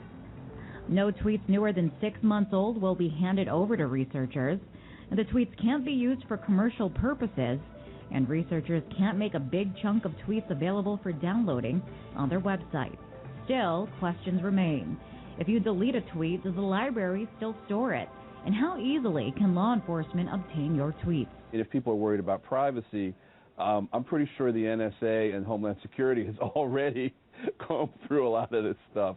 So perhaps the takeaway is think before you tweet, because it's going to be stored right here at the Library of Congress. In Washington, Liz Wall, RT. Sorry for whatever sound issues was coming through on that video. I don't know, or audio. I don't know why there would be issues with the audio, but either way, every single tweet that has ever been tweeted is now stored and has been stored at the Library of Congress. Right, and that once again is the strategy of the people in power, and we, both Joe and I, wanted to reaffirm. Who are we fighting, or what are we fighting, or aside from the demonic aspect of things, what's behind, or who's behind what we're seeing, and how soon can we see things take place? I'd just like to add, who are we fighting? I would say the biggest enemy is ourselves, our human. Our human frailties, of course, yes, and our we all have inherent flaws and faults and things, but in practicality, or in this particular situation, we are fighting people who believe that they are better than us, and whether you want to call them the Illuminati, whether you want to call them the globalists, for the purpose of this, we're going to call them the globalists who are members of the Illuminati. Now, you might think, well, geez, this is really crazy talk, but once again, it's not important what you think. It's not important what I think. It's important what they think. And the CFR members and the Trilateral Commission members, these groups exist for a reason, and Skull and Bones, and okay, these groups, they exist for a reason. They're just, social secret society, fraternities. Right. Well, okay. So if we think like this, and we asked our source, well, what's the, basically tell us more. I mean, keep going and tell us more. Well, we'll think about this. Divide and conquer is the strategy. Of course, being dandelions, using that analogy of being dandelions, they only have to make a show of it, maybe take 10% or 5% or whatever percent, or a few big deal people out of the equation because of an event. What will that event be? Like I said, hey, what about a high-profile event like an attempt? Is that so far out of the realm of possibility? Of course it isn't.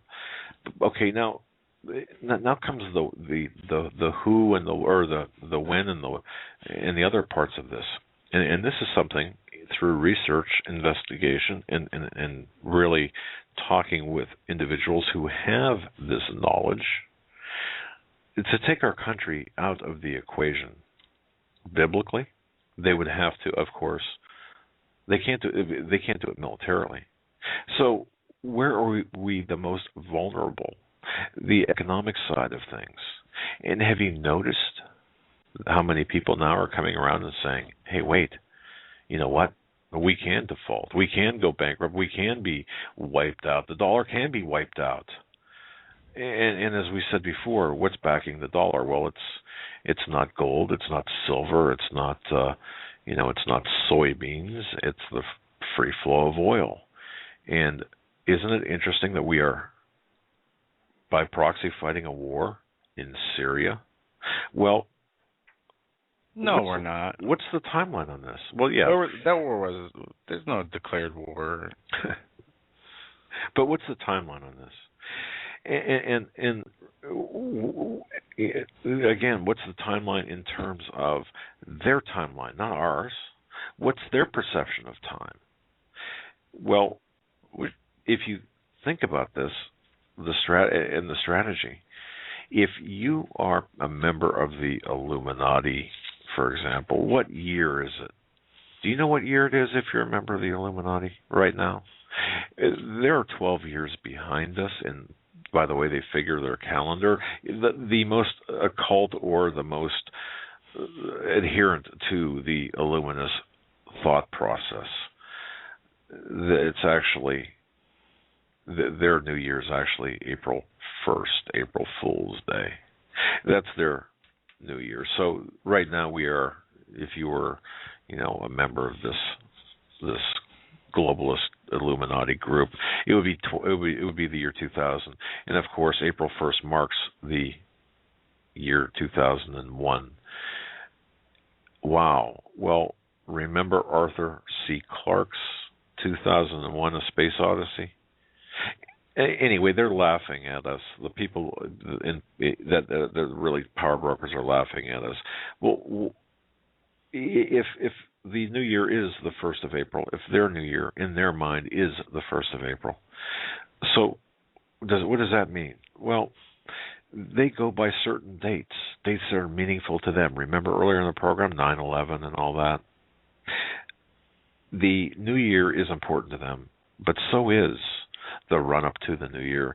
They hold a particular significance to the spring equinox, and they hold particular dates in the month of April to be very significant. For example, anytime like around April 22nd or the 11th, April 11th, because of the number 11 and April 22nd. Again, it's not important what you believe. It's not important if you think this is all hogwash. It's what they believe. So those are some dates to watch, but they also like to make a show of things. And this is, I'm going to close with this. They like to make a show of things. Remember the Olympic ceremonies? That was more of a satanic ritual and those are my words than anything else. But the Super Bowl, didn't we all have this conversation about what happened at the Super Bowl, the various events, the halftime show, and all this being really odd? Once again being odd for those with discernment. And for the first time in history, 13 minutes into the third quarter, the lights went out for 34 minutes. But 13 minutes into the third quarter, the lights went out. If you were a bad guy, if you were adherent to that line of thinking as an illuminist or someone in power and wanted to show the unwashed masses your power, take out half the lights in the Super Bowl, cause a delay a game. That's nothing. Yeah. But it's nothing to us. But if you look at how they think, their strategy, well, at any rate, look at the very. I guess I mentioned that only to. I understand what you're saying. Just look at the various things, not as something carved in stone, but look at them as dots, as potential dots. And again, I don't want to go too far out on the limb, but understand what's important to us or what's important to them is not necessarily. It wouldn't mean a hell beans to us. But we're not looking at. I would consider us normal people. They aren't normal. Their thought processes aren't normal. But when does it all start? Start looking around springtime, the end of around the March 21st, 22nd area, and then go into April. Does that not coincide with the potential economic collapse? Does that not coincide? And even if it doesn't, well, there's other dates as well. But see, I guess what I'm trying to say is this. I would expect some sort of shot across the bow in the spring and something really to happen toward the end of the year, like October-ish. And don't forget, sometime in the fall, and don't forget, if you look at the economic charts over the last 100 years, when do all the major collapses and calamities happen with the economy? September, October. So it could fit. I don't know. I'm just saying that these are some of the things that have come up through extrapolation and research. The important thing is this. We are looked at as dandelions in a field of grass. They want to divide and conquer. They want to identify and vilify.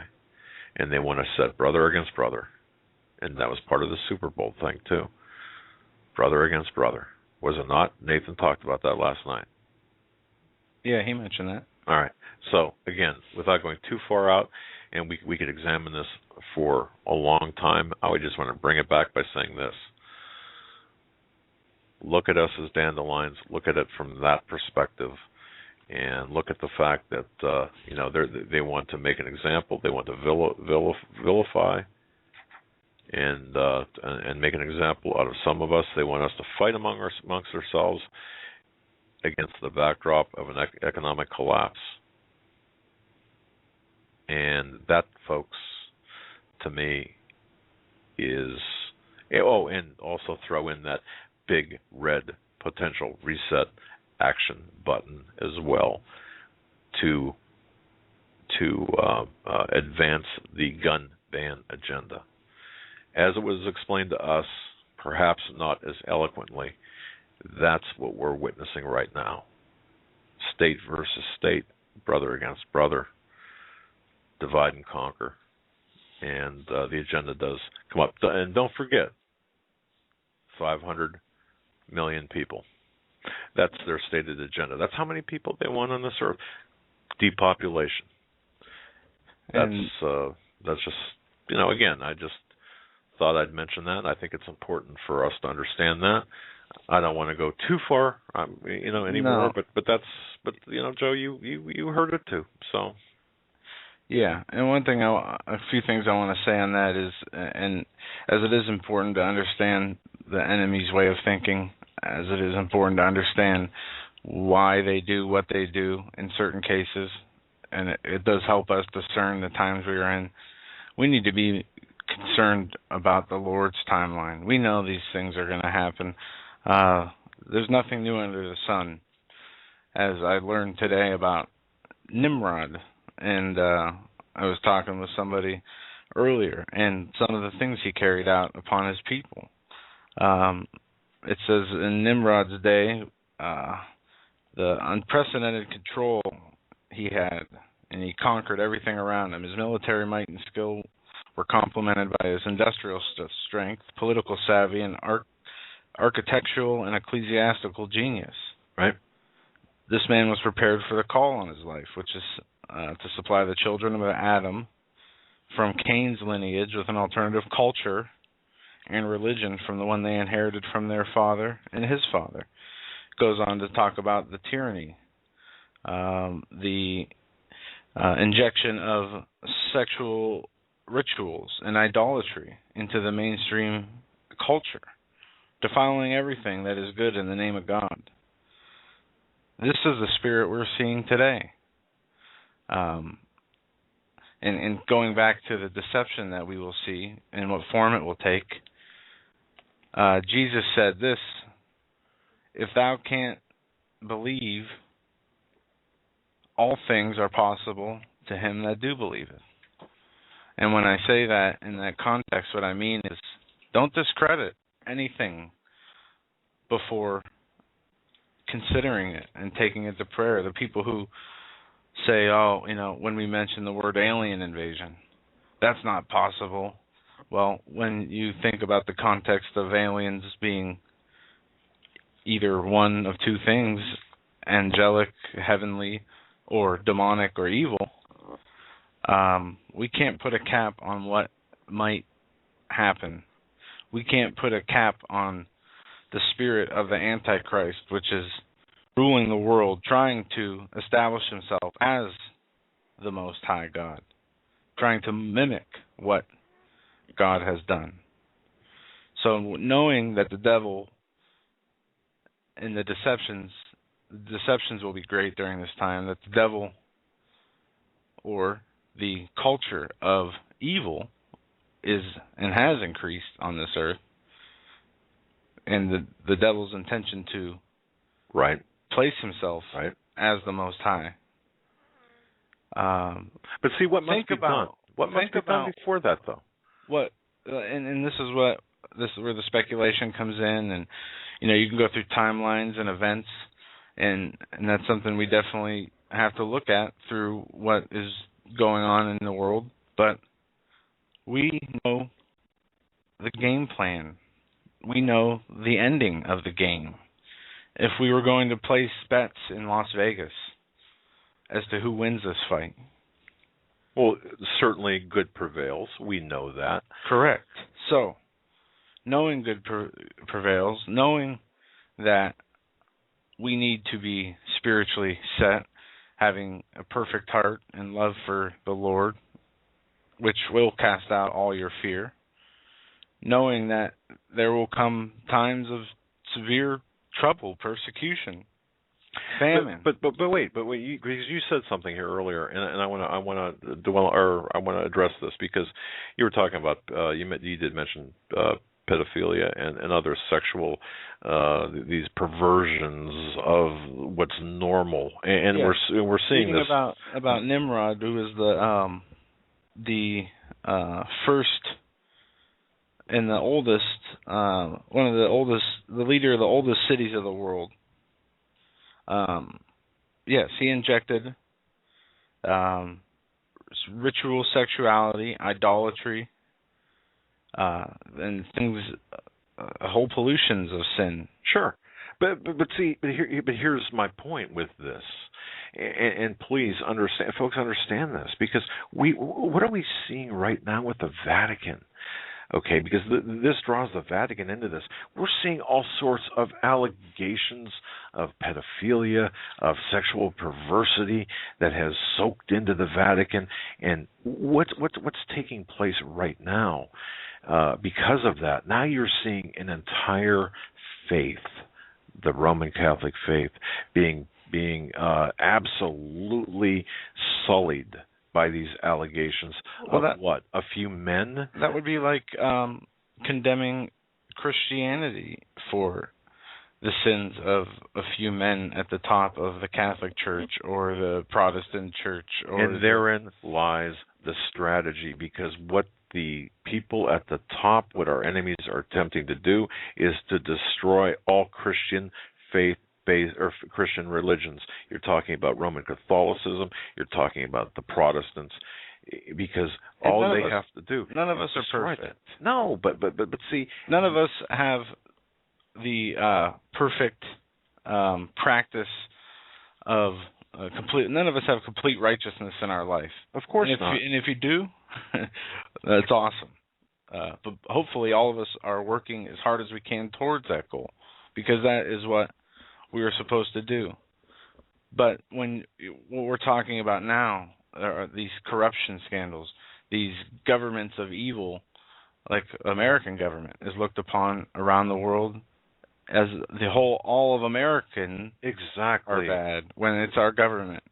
Israel is looked upon as being a horrible tyrannical nation because people in their leadership are bad. The Zionist component, right. It goes along with everything. We cannot marginalize or stereotype a whole group of people, whether it be denominationally, racially, based on the actions of a few. Exactly, but this is exactly what we're seeing. We are witnessing a trauma-based mind control on a global scale. Folks, please understand what I'm saying here. And Joe, you've got to understand what I'm saying. when you destroy the Vatican through these allegations, true or not, what is happening here is there's a program to break the faith.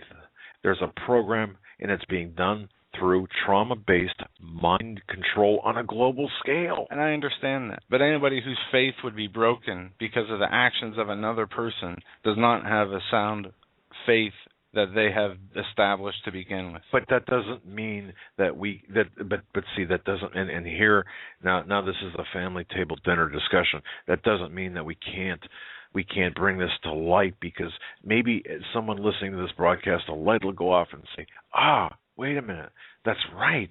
Okay, now I understand. I understand what's happening. They are assailing all religions, all faiths, the Catholics, because of a few highly placed men at the Vatican. So now they're saying we've got to destroy the faith. We've got to break the faith of the people through, once again, what did we witness on 9/11? Trauma. What did we witness with Kennedy? Trauma. It's all trauma-based mind control, but it's on a global scale. And people say, I don't believe in mind control. Really? Like you say, it doesn't matter what is believed. It does matter what is the truth and what is happening. And to speak to your point of a solution to this problem that all of us can work on and do better on, is praying for everybody. Sure. Is one thing. Having a loving heart open to praying and trying to uplift and help everybody, not just our neighbors, our brothers, our family, our friends, but our enemies, trying to pray, uplift, and help those we might not agree with. We can't go through, as I stated at the beginning of the show, the title of the show, Transforming Foundations. Right. Our foundations and the listeners, for the most part, are strong. And if those are sound foundations, if you're out there driving, I understand what you're saying, Joe. But if you listener out there are driving and you have in your foundation is shaky, or you've got this uncertainty in your heart, or you just don't know, we're speaking to you because now you can understand what's taking place, because there are people I know that we're preaching to the choir, but those aren't. The people, the choir, we're not talking about that. We're talking about the person and the choir. Well, we always need that the reassurance, of course. The reassurance. We need to hear the repetition of the mercy and the glory of the Lord, but to the people who are sitting on the fence. But understand this: their goal is for a single global governance. They're going to do it through the monetary system and through the religious system. They've got to destroy our religion. They've got to destroy they've got to take away our faith in one true God in order to get us to worship their God, which is the wrong God, basically, or they've got to take religion out altogether. So the assault is not just on our monetary supply, it's an assault on our religion. It's our faith. I'm sorry, not religion, but our faith.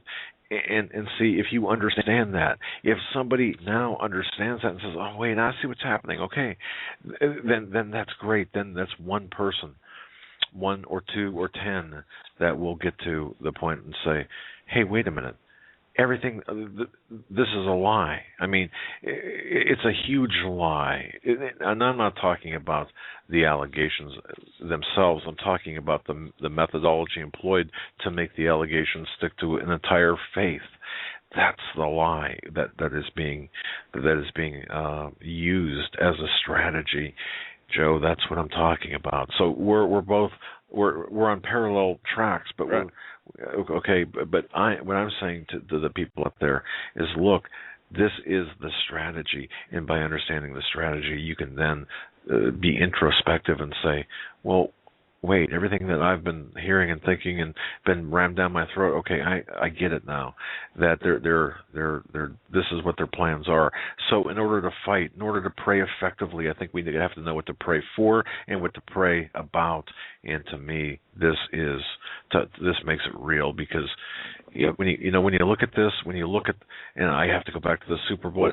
As an incarnation, just study the Super Bowl by itself and look at what happened there, or not the Super Bowl, but the Olympic ceremonies, and they showed their hand. They have showed their hand, just as Benghazi showed the hand of what was taking place in Syria and in the Middle East.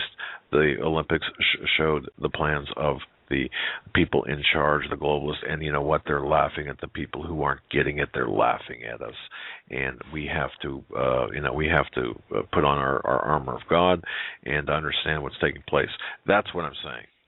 And yeah, Michael, thank you. Michael in the chat says we need to do one thing I have not heard yet, and that is repent. Of course. While we are praying. Absolutely. And not only that, we need to pray for other people to come to repentance, to put their pride aside. Those sitting on the fence, those unsure, those are the people that we need to help the most, because these people are going to be, if not coming around to the Lord and His Word, are going to be the ones who fall in fear when things start to really happen. Their hearts will fail them. These will be the ones in the state of mental and emotional chaos. But see, and here's what we're doing, and I'm glad you brought that up, because that was mentioned yesterday. It's been mentioned on numerous programs. Their hearts will fail them. Have you ever gone to a place, or have you ever been involved in something where you're going to get scared, okay, but you don't know it? But whether it be a trick played on you, or you're gonna be afraid. Whatever the event is, it's meant to scare you. For example, whether it's your 6-year-old son jumping out of a cupboard when you're least expecting it, and you oh my goodness. See, what we are attempting to do is prepare you for what to look for, what to look at, so you're at least prepared when you go into that empty kitchen, or seemingly empty kitchen, and your 6-year-old or 7-year-old son thinks it's funny to jump out of the cupboard and scare you. If we say to you, look, when you go in there, I just want to tell you, your grandson is hiding in the cupboard and he's going to jump out and scare you. Of course, you think, maybe you're alone in the house. See, if you're prepared for that, then at least you know. I mean, think about the difference between thinking you're alone in the house, walking into a dark kitchen, you turn on the lights, and bam, your grandson thinks it's funny and scares you. And really, holy cow, if you got, when you least expect it, versus being told at the door, hey, you know what? While you were out, Mary and little Johnny came home, and Johnny's hiding in the cupboard there, and he's going to jump out to scare you when you walk into the kitchen. Knowing ahead of time that that it's coming, doesn't that do something? Doesn't that might that perhaps not save someone's heart from failing them by knowing that? You would hope. I would hope, sure. Or we would pray. Right. But if you knew that, let's say that you're talking to Aunt Martha, and Aunt Martha's got a really, really bad heart, and of course Johnny, little Johnny, grandson, no malice intended in this case, wants to be funny and scare Aunt Martha or Grandma Martha, whatever, it doesn't matter. But you get the drift here. So let's prepare people for what's coming. And did you just throw that at me? Oh, okay. I thought, folks listening to this, something dropped, and I thought Joe threw something at me, which it happens, actually. No, you'd got hit. Yeah, okay. It happens. But see, we want to prepare. And knowledge is preparation, and my people will perish for lack of knowledge.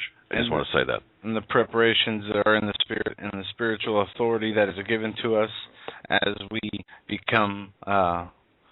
as we take our cross and follow Jesus and are on fire for Jesus, we have authority. Yes. In our prayers. We have the ability to change things through our faith. And absolutely. We can. It might not be on a global level. It might not be on a national level. But the smallest amount of change can work wonders. Right. It can start a chain reaction where we could never see the end of. And it is something we all need to think long and hard about and pray about, mornings and nights, and whenever you have the chance, that you know what your task is for this day, and do it one day at a time. And make sure, because the Lord sacrificed his life so that all of our sins can be forgiven, so all of us can have everlasting life, all of us who choose to walk in his will and do his will. Well, and you have to, there's obedience, and there's repentance, and there's the Holy Spirit that you have to have through your relationship, and that's the only way it will work. And like you said, preaching to the choir or not, we all need to hear this. We all need to be remembered of this. We all need to understand the sacrifice and going back to being grateful. Always should we be grateful for what we have, even in suffering. It should not take our joy or happiness away. It should not take our faith away. It should not take our tasks away. We need to remain strong in all and any situations. We're coming up against the break in a few minutes. We're going to be taking calls in the third hour. A few pieces of news. NBC skit has Jesus on a murderous rampage. Saturday Night Live spoofed famous Hollywood director Quentin Tarantino over the weekend with a gruesomely violent, fictitious movie trailer about Jesus wreaking bloody revenge upon the Romans who killed him. The parody reenacts a number of Tarantino's scenes with only Jesus, St. Peter, and other biblical characters shooting, beating, and slicing their victims, all while sprays of blood splatter the screen. That nice. On the WorldNet Daily. Also, this Russian meteor was the largest in more than a century. The meteor that crashed into Russia was about 55 feet in diameter, 17 meters, about 10,000 tons, and was made of a stony material, scientists said, making it the largest such object to hit Earth in more than a century. My question is this about the meteor. Why is NASA, why did NASA pick this up? Why did it take, well, okay, I guess I might be confusing two different issues, the DA-14 with this meteor. Yes, we're going to we'll hit that first on the other side. All right. And then back to this, before we hit the break, this new winter storm, Q, suspiciously named Q, as all these new winter storms are suspiciously now being named. Winter Storm Q will lay down a swath of significant snowfalls from the mountains of California all the way to the Midwest over the next several days. A disturbance dropping due south from the Gulf of Alaska will spread light rain and light mountain snow throughout the Pacific Northwest Monday night. The bigger impacts will begin Tuesday as the storm drops into California. And that's where the National Weather Service article or alert on this new winter storm ends. Now, I want to say something about this. Remember, what was the last winter storm that was named? It was named Nemo. Right? Yeah, omen backwards. Right. Now think about this. And again, I don't know who names these storms. When you think of Q, that Q is a fictional character in the James Bond films and film novelizations. Q, which stands for quartermaster, like him, that's a job title rather than a name. But he, in the film James Bond, he's the head of the Q branch, or later, as it's known, the Q division. The fictional research and development division of, you ready for this? The British Secret Service. Now, why is that important? Well, think about where the banking is done within that 1 miracle mile in banking in London, and Q being in the James Bond films, and we saw what happened at the opening ceremonies of the Olympics with the Queen, or a stunt double, parachuting from a helicopter into the Olympics with none other than the person representing John D., famous for the James Bond character. Now, isn't that interesting? You might think, well, what does it matter? Once again, It's just a display, in our view, my view anyway, it's a display of what's taking place. It's a display, it's a message out there, and you might think it's totally ridiculous, but is it really when you've got Q being named as a storm? Yeah, and we're going to see more of these storms with these odd names in the next few weeks, in my opinion. Folks, you're listening to the Hagmann and Hagmann Report. 661-244-9839 is the number. We'll be taking your calls on the other side. Also, this story: scientists create a sixth sense brain implant to detect infrared light. Also, Chris Putnam will be a guest on Radio Preacher Man show tomorrow night. You can find that on Blog Talk Radio from 6 to 8 p.m. Eastern. Radio Preacher Man with Chris Putnam tomorrow night. Folks, you're listening to the Hagmann and Hagmann Report. We'll be right back. Hi folks, Doug Hagmann here. You might know me as the co-host from the Hagmann and Hagmann Report, or as a frequent guest on Coast to Coast AM with George Norrie. If you're like me, you're tired and confused over today's headlines. You just don't know where to turn for accurate, concise information about really what's going on, what's truly going on in today's society. If you don't know where to turn for accurate, well-researched, and properly vetted news, I've got a suggestion. In fact, it's a requirement. Bookmark Canada Free Press. That's CanadaFreePress.com on the internet.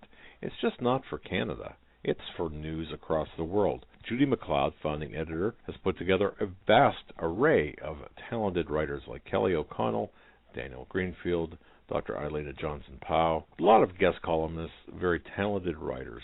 Folks, that's Canada Free Press at CanadaFreePress.com. Now mobile friendly. Follow on Facebook, because without America, there is no free world. All right, ladies and gentlemen, I want to direct you to our sponsor, this show, Granlund Firearms. That's GranlundFirearms.com. Go to HomelandSecurityUS.com. Click on the link on the right-hand side. It'll take you to Granlund Firearms, located in beautiful Campbell River, British Columbia. Stop in and say hello to them if you can't. Do it virtually on the internet. Tell them Doug and Joe Hagmann sent you. They've got a tremendous inventory. Take a look at what they have. And yes, it is possible to ship from British Columbia into the United States via a firearm dealer, licensed firearm dealer, but it can be done. But they've got an assortment of other survival supplies, and it's just a great store run by great people. We love them. Tell them Doug and Joe Hagmann sent you. Oh, and by the way, going to another one of our good friends, a freeze dry guy, just notified today that if you mention the Hagmann and Hagmann Report, they've got a new freeze dry guy protein pack, Mountain House real freeze dry meats and packaway brand ABC stew, good through the end of the month. 20% back in survival bucks on all protein pack orders placed by the end of the month. Mountain House freeze dried foods. They're packed in 6 heavy-duty number 10 cans per case, and the oxygen is taken out of those cans. I got to tell you, it's good stuff. So believe me, I tried it because I'm picky. Unless it's pizza. Well, even with pizza, I'm picky. But they've got top quality stuff.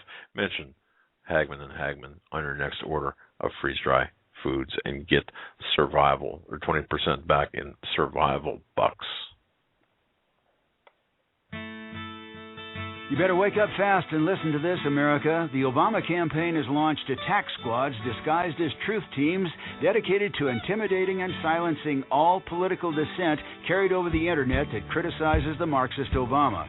Truth squads specifically focused on covering up Obama's endless trail of lies, corruption, and subversion, and using the Gestapo power of our own government to police and censor the internet and shut down websites that dare to carry the real truth about Obama's Marxist coup. Remember the names of these Gestapo-style agencies that work right there in your neighborhood: KeepingHisWord.com, KeepingGOPHonest.com, and AttackWatch.com.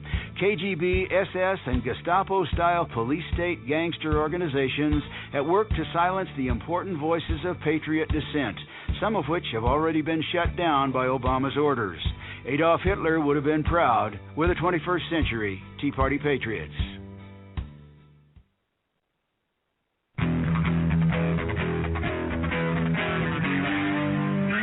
Doug Hagmann. One guy that doesn't need a bullhorn to get your attention. You want answers. I want the truth. You can't handle the truth.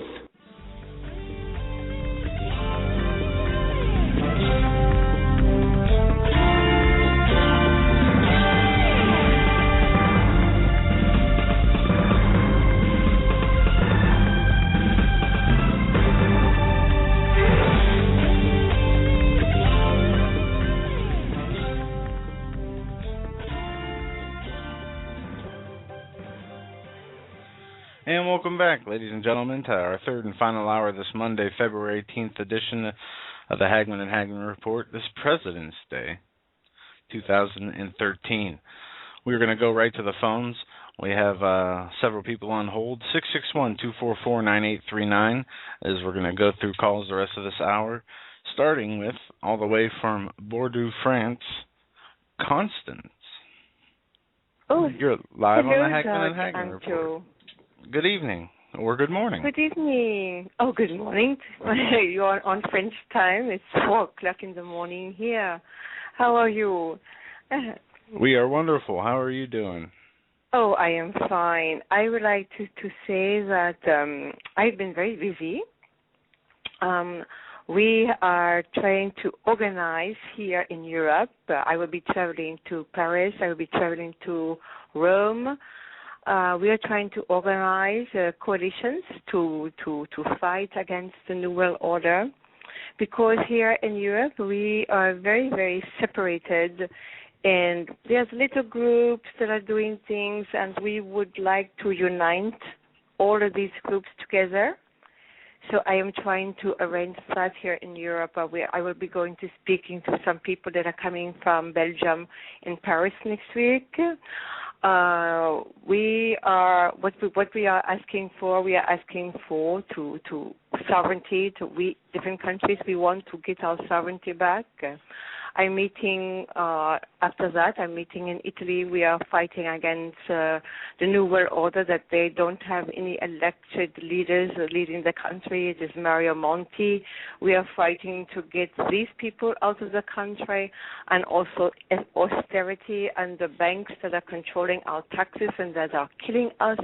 We are fighting against New World Order, and we are trying to organize the different independent groups throughout Europe to meet and to discuss how we can unite our forces and into one voice. Because you in America, you have so many people, groups that are fighting, and organizations. You have Oath Keepers, you have Independent Radio, but we don't have that organization here in Europe. But we would like to organize that here in Europe, because things are going from bad, very bad, to extremely bad, especially in Greece. I don't know. I'm sure you know about what is happening in Greece. There are riots. There are people are food shortages. Yes, there's massive food shortages in Greece. The middle class is totally destroyed. But this is following the IMF's 112-step plan on how to bankrupt the countries. And we would like to bring this information to different fronts of what is happening in these countries and why they are destroying the middle class like that. To make people, because we have a lot of groups, and people think that socialism is not the same thing as communism, but socialism, communism, oligarchy, dictatorship, that's all in one group. It's not separate. And trying to organize that here in Europe, and maybe eventually combining it with America and joining with different other countries in this, it would be a possibility. Wow, Constance, you're doing a great job. I want to say this in case you haven't heard about this, but I'm sure you have. The co-chief executive officer of the Danish bank, Saxo Bank, said that the euro's recent rally is completely illusionary, and the shared currency is set to fail. And he said, and I quote, "The whole thing, meaning the economic system of Europe, is doomed. And of course, yes. You know that, and so you're getting out. So tell us more. I mean, you're actually organizing. Do you have a group name or a website? I have an agenda because next Monday, actually, I'm meeting with some deputies from the European Parliament. They have agreed to meet with me because actually here in Europe, the deputies, they have no power at all. They are there like a little bit because all the laws that are being passed here in Europe the deputies write it, and then they have to send it to a commission, and the commission, depending on the lobbyists, because Brussels, after Washington, is the number 2 place for the lobbyists. So actually the deputies here do not have any power. It goes, all the laws that want to be passed are going to a commission. And the commission are saying, no, we don't want this, or yes, we're going to do that, and it's done mainly through the lobbies. So we are discussing with some deputies from Brussels. Next Tuesday, I'm going to meet them in Paris. They're coming down to meet. They have agreed to come down and to talk with me. We are going to be discussing things, what is exactly happening in the European Parliament, why things, because nothing is moving in the European Parliament.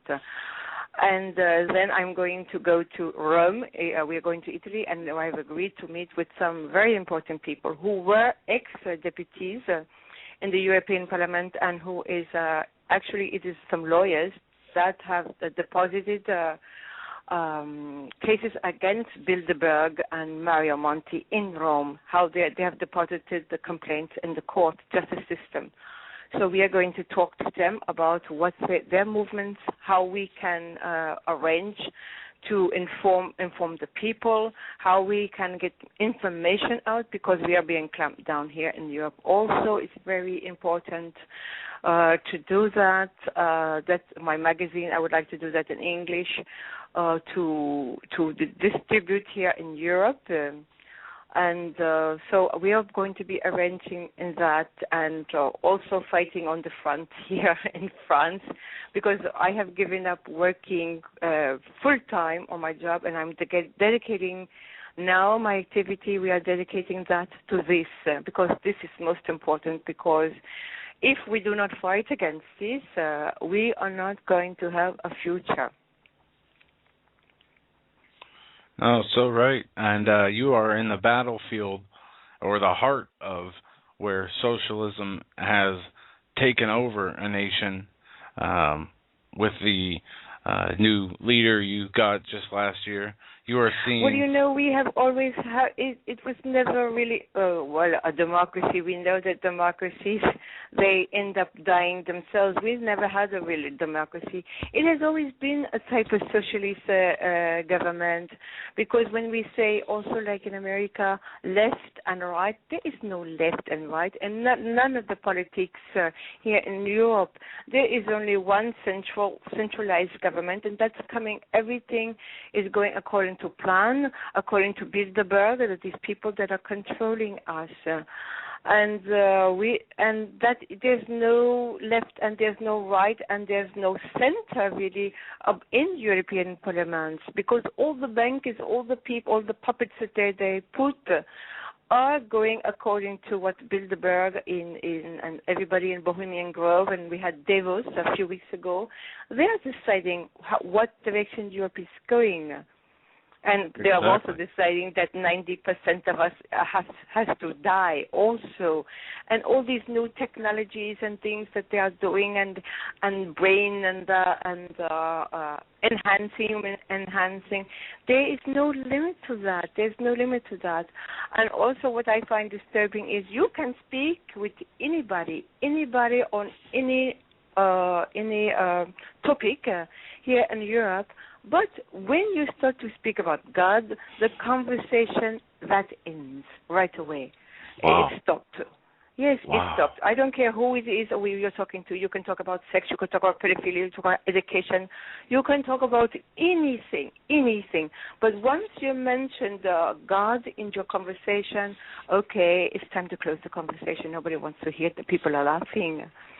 And that is going on, I think, worldwide, because when you want to make, when you talk to people about a moral problem, there is a moral problem, because last week I called, you must know, I don't know if you know, the pastor Manning in New York.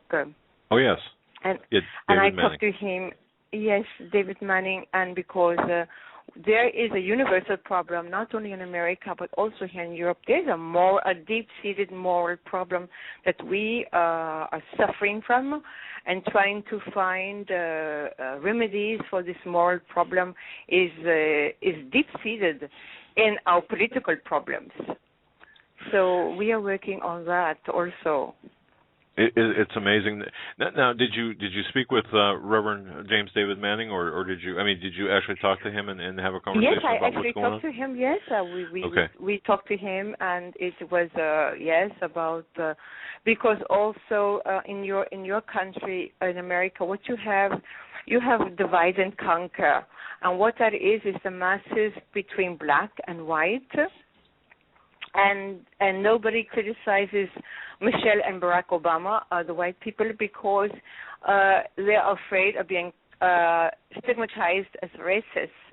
And also the black people, they don't criticize Obama because they're afraid of being looked at as traitors. And I think we should start talking about discussions of how to reunite these fronts, and people should realize that if you are criticizing Barack and Michelle Obama, who are two very, very, very evil people, that you are criticizing their character and what they are doing, because what they are doing is very bad, and not a question of racism, as all the television stations are doing, and all the CNN and NBC, and people have to differentiate between saying what is wrong and color. And I think we were talking to a point about uniting how we could. It's going to be very difficult of getting people to all these movies that are coming out, and that Lincoln and Tango, or what are these movies that are coming out, promoting racism and things like that. It's going to be very difficult to fight against. Well, you bring up some interesting points. Constance, do you have a website or any type of online presence?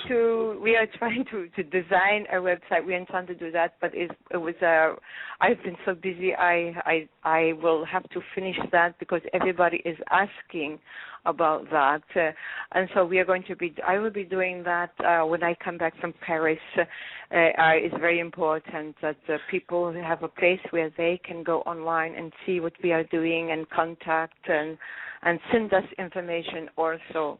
Well, let me do this, and I offer you our website if you want to publish anything in terms of where you're going to be, what you're going to be doing, and if you're looking for support, people to be present at whatever, just send me a private email and we'll get the word out there to everyone as best we can. So, because we all have to work together. Yes, that's it. Yes, we will have to work together if we want to fight this. Because I made it very clear, I told everyone, if America falls, we can say good night here in Europe also, because for us, America has always been land of the free. If any trouble here in Europe happens, we can always go to America. But that is disappearing, America was always our joker in the pocket, kind of sure. to say. But now that is becoming more and more and more very far away in our thoughts, because the problems that America is having, we're going to have to start uniting our different fronts and fighting these people, because the same people that controls you are controlling us also. Well, thank you very much. I'll let you get on to the next calls. I just wanted to get this information out, and I will be making our website. Okay, and to our European listeners, that's Constance. And Constance, one more time, you're going to be going to Paris and Rome. Is that correct? I'm going to be next Tuesday. I will be in Paris, and then on the 7th of March, I will be in Rome. And then after that, I will have to see where we're going to that and who will be meeting. It depends if I can get some cooperation and things rolling. All right. Well, look, be sure to keep us informed as to your progress. We'll be looking for updates. God bless you, Constance. Thank you very much, and God bless you too. All right. Bye-bye now. Bye-bye. Joe, that's the French resistance. Our French correspondent? Yeah, exactly. But French resistance, I mean, we're talking behind enemy lines. Wow, that's great. See, and I don't want to say if they can do it, but I mean, if Constance can do it, and this is by no means minimizing her at all or diminishing her, but see, it takes one. No, that's all it takes. Anybody can do it. Anybody can do this. Anybody can help get information out, can spread the solutions, the answers to the problems. It's a matter of people's willingness to listen. Right. Exactly. And one thing she did say, which in her case, in where she lives, about the democracy. I've noticed a disturbing trend from Bloomberg Radio to even people on Fox News Radio referring to America as a democracy. Mob rule. I mean, when did that ever... I mean, I understand the language out there and the rhetoric is aimed at changing the way people understand this country works. I have always been a republic. We will always be a republic, or at least the illusion of that now. We have never been a democracy. We never will be a democracy. But these people who call themselves journalists refer to this country as a democracy. So, but see, and one last thing before the next call, isn't it funny how the English language is being just being totally annihilated? I mean, decimated. No, it's not funny. It's by no accident. I mean, this is to degrade our communication abilities, and people might say, well, what's the big deal? It's a huge deal when you start affecting our language and it's a pattern. It's a continuing course of conduct that is eroding our society. And language is important. Words are important. How we express ourselves is very important. We don't do it by LOLs or LF, whatever, or whatever the other acronyms are. But today, it's a sorry state of affairs when you have young people that express themselves in these 3 or 4 letter, 5 letter non-words. It's not even that. I mean, they can't even carry on a conversation. Jim Paris sent me an email about an educational test from 70 years ago till today, and the difference is stunning. But yeah, let's move on to another call. I saw that, by the way, and we should publish that. We're going to go to Alex first, then Pam, Scott, and Sheila, and Dave. Alex, you're live on the Hagmann and Hagmann Report. Hi, Mr. Hagmann. Hey. What's How you guys doing tonight? Very well. What's on your mind tonight? Oh, man. Things you guys talked about. You guys got a great show going, man. Thanks. Appreciate I want to talk about New Year for a minute, if I could. Sure. There's nothing I can bring out of the scripture that could make people look at it from my perspective. I guess the only thing I could really do is just, to try to explain, from my perspective. Like when we go into the scripture, it told us that during the New Year that Passover was celebrated. So when we look at that in the real world, and we take the concept of new versus old, and we know that we celebrate New Year during December when the trees are dead, there's snow on the ground, the grass isn't growing anymore. The bushes don't bud flowers or anything like that, And the concept that we visually see is actually kind of old, actually, as death would be. You know, if you considered the 4 seasons, times of life or something like that, that would be the end of life. But we, as a society, view it as time of New Year. Right. But spring rolls around. Now I want you to think about a child. When a child comes out new, it's birthed. There's a freshness to it. When spring rolls around, the earth, there's a birth, there's a freshness to it. Technically, just by the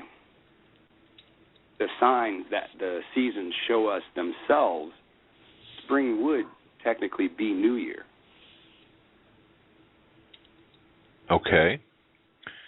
Wait a minute. Say that again. What would be technically New Year? Spring. Okay. All the nature is new. Right. Okay. For example, what you're saying, it would be like the spring equinox being like the start of the real practical New Year.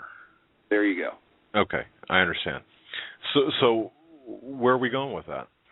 Well, if you think about how we celebrate things at different points in the earth, the clock strikes 12 in this place, and these people are celebrating and so forth. It's almost like it's a false celebration for something that either doesn't really exist or it exists on another level that, as a just common man, I truly don't understand. But the understanding would have to lie in the people that created the idea or a spell that New Year's is actually during the winter. Okay, so I think we're looking at like and I don't want to put words in your mouth, but if I could extrapolate from what you said, look like a paganistic style ritual is what we're looking at here. Is that what you're getting at? Mr. Hagmann, you say it better than I do. Well, thank you for that. I'm not sure of that, but so okay. So where do we go from here, though? I mean, in other words, because see, during the program I said, according to the Illuminati, for example, their New Year's April 1st. That's when they begin their New Year, and of course, their calendar, according to their calendar, we're still in 2000, in the year 2000. That's true. That's an interesting point too. So now, how they calculate that, I don't know. Well, they've controlled time. Okay, they've created the Gregorian calendar. They've known what time what the calendar was before the Gregorian calendar. Right. Okay. Yeah. Okay. I get that. You're told that Christ died at what, 0? Well, yeah, that was essentially yes, but he was born at. I'm sorry, he died in 33 A.D. according to the Gregorian calendar. Right, correct. Okay, I just had to stop and think there for a moment. So, which ultimately, because of the change in the calendar systems, and we had a show about this too, where we talked about the actual birth of Jesus. When was he born? Well, according to the best astronomical evidence, he was born sometime between 4 and 3 BC, according to the Gregorian calendar, in the fall, and most likely, one could make the argument he was born on September 11th, between 4 and 3 BC, based on the Gregorian calendar, not the calendar, of course, at the time. Now, that said, that brings into a whole lot of things into play, but that's what does that mean? Well, I don't know precisely.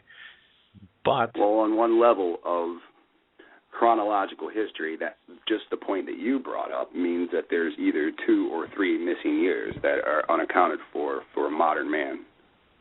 Exactly. And it's interesting how over time the calendars can be changed or had been changed to fit various agendas or to fit, it's just, if you, I mean, these are things you don't think about every day. And thankfully, otherwise you'd be really, you'd be a real kook to think about this all the time. But we know that time has been manipulated for a purpose.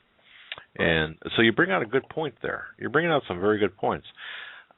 But, still, I'm not sure where, aside from the paganistic part of this, where to go with this.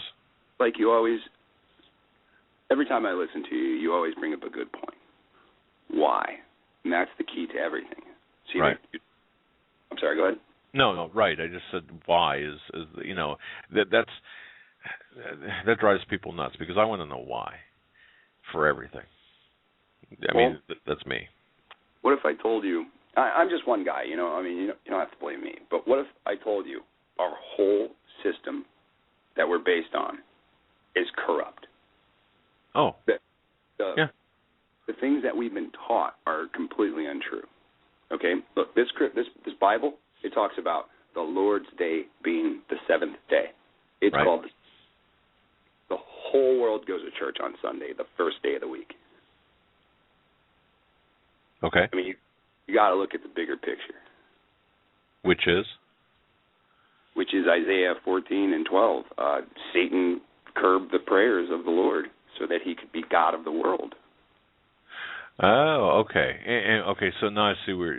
So, what you're saying is we are actually worshiping or we're celebrating the Sabbath on a Sunday as Christians when we should be celebrating the Sabbath on a Saturday based on I don't want to say calendar, but based on, I guess I could say calendar. On the Scripture.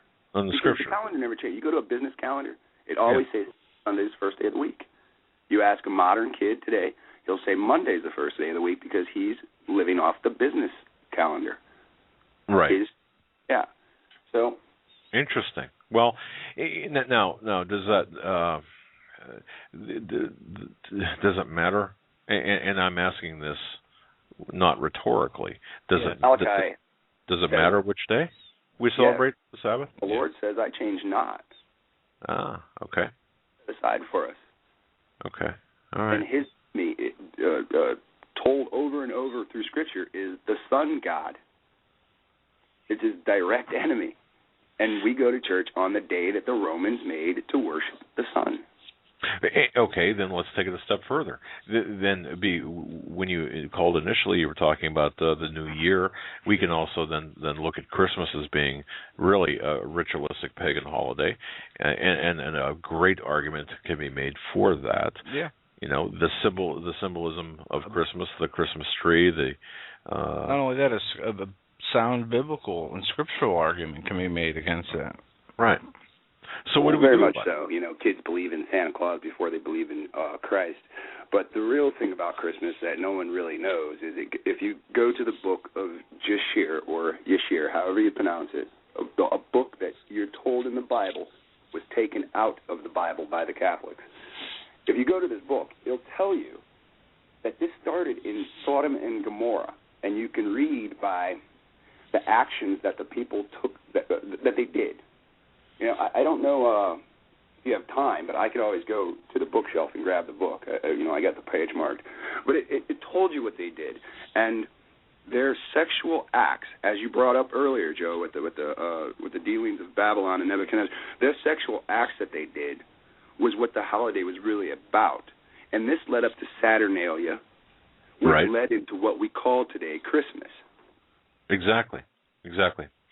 And so you're correct in, and people might find this very difficult to comprehend, but Christmas is, as celebrated today, based in pagan ritual, and as is, and I'll give you this too, as is Sunday, based in, it has its roots in paganism, and I do understand that.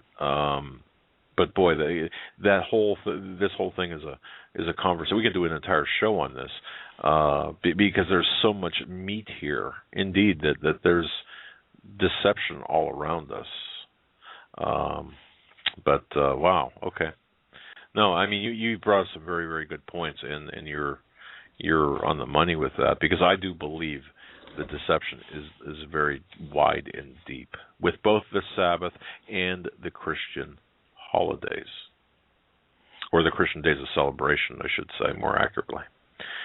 So yes, we are living in the lie is very deep and it's very wide.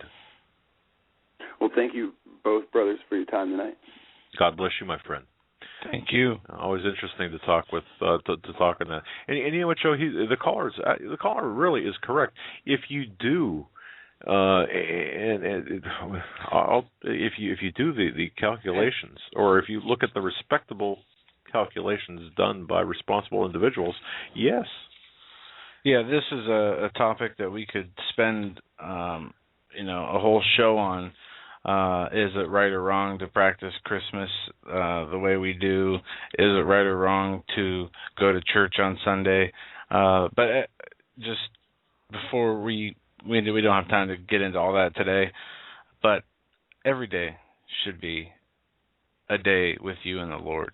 Of course. The Sabbath day is special to rest, to your work, your duties of labor. Yes. To spend more time with the Lord. And it goes back into it also has connections to the Jews and the 7 years and the 7, but nonetheless.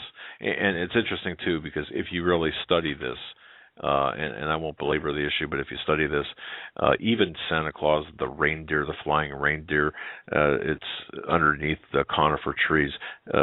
You know how you have the flying sleigh with Santa Claus beneath it. Well, there are certain mushrooms that if you don't know, folks, what I'm referring to, you can do your own research on it. It's absolutely fascinating to see where a lot of these so-called traditions that we celebrate, where they originated, how they originated, and how they are promoted even today.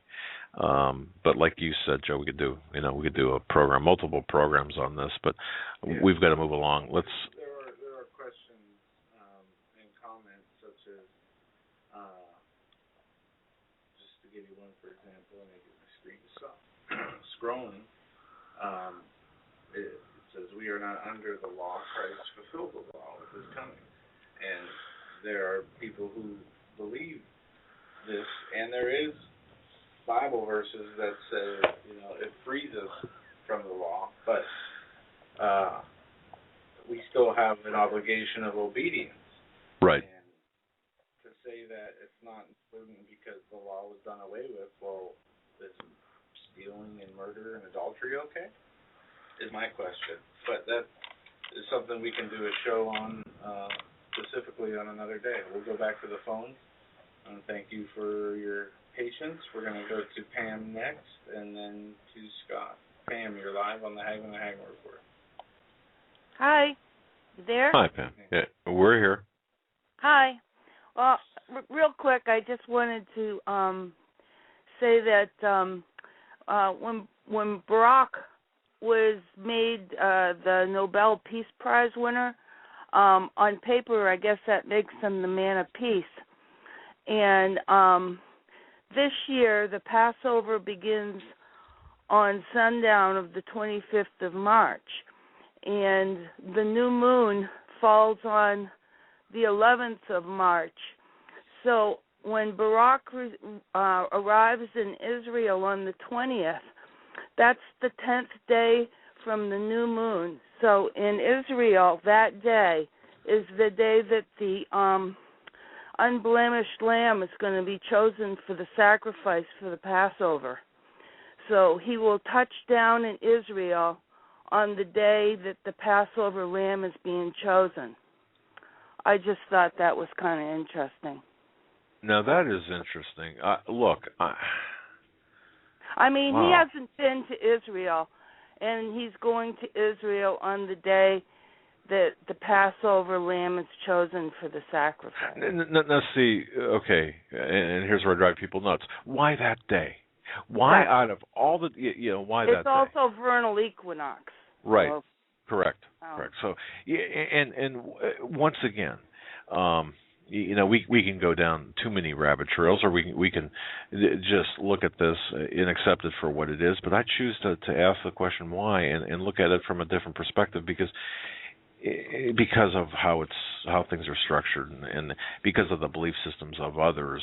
Because I'd like to know if we're fighting evil and that evil is incarnate or is in the man, I like to know what we're fighting. I like to know their strategy, so I might have a leg up on perhaps what we're fighting against. So that's kind of why I ask those questions. But that's an interesting point.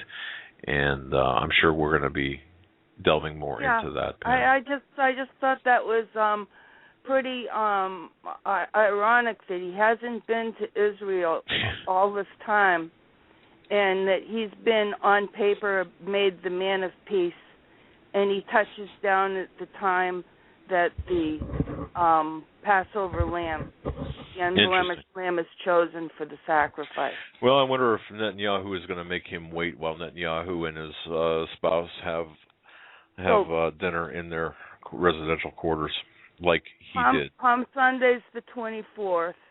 Okay, right. I'm just these, whatever. It's just, you have to kind of wonder if they thought this out for him to go at that time, or if this is just the way the Lord is moving it.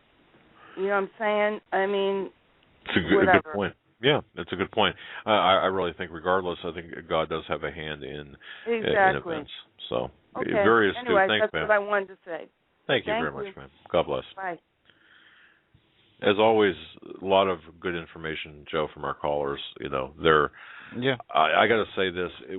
I have a friend who is an investigator who said, I listen to a lot of talk shows, but your callers have more insight than the average caller will say, like on a Rush Limbaugh or a Sean Hannity, and I really believe that because they're taking their time out. You as callers are taking your time out, and listeners to listen to this show, whereas others are passively listening. You're actively listening, and I want to thank you for that. All right, we're going to move right along here on the phone calls. Scott, you're up next. You're live on the Hagmann and Hagmann Report. Wow, Mr. Hagmann and Hagmann, the past couple shows are just so fascinating with the information. Blessed is his name. I just want to start by saying, for I am not ashamed of the gospel of the Christ, for it is the power of God unto salvation for those who believe. God bless you for that. And no one should be ashamed of their belief and as they walk in the Scripture.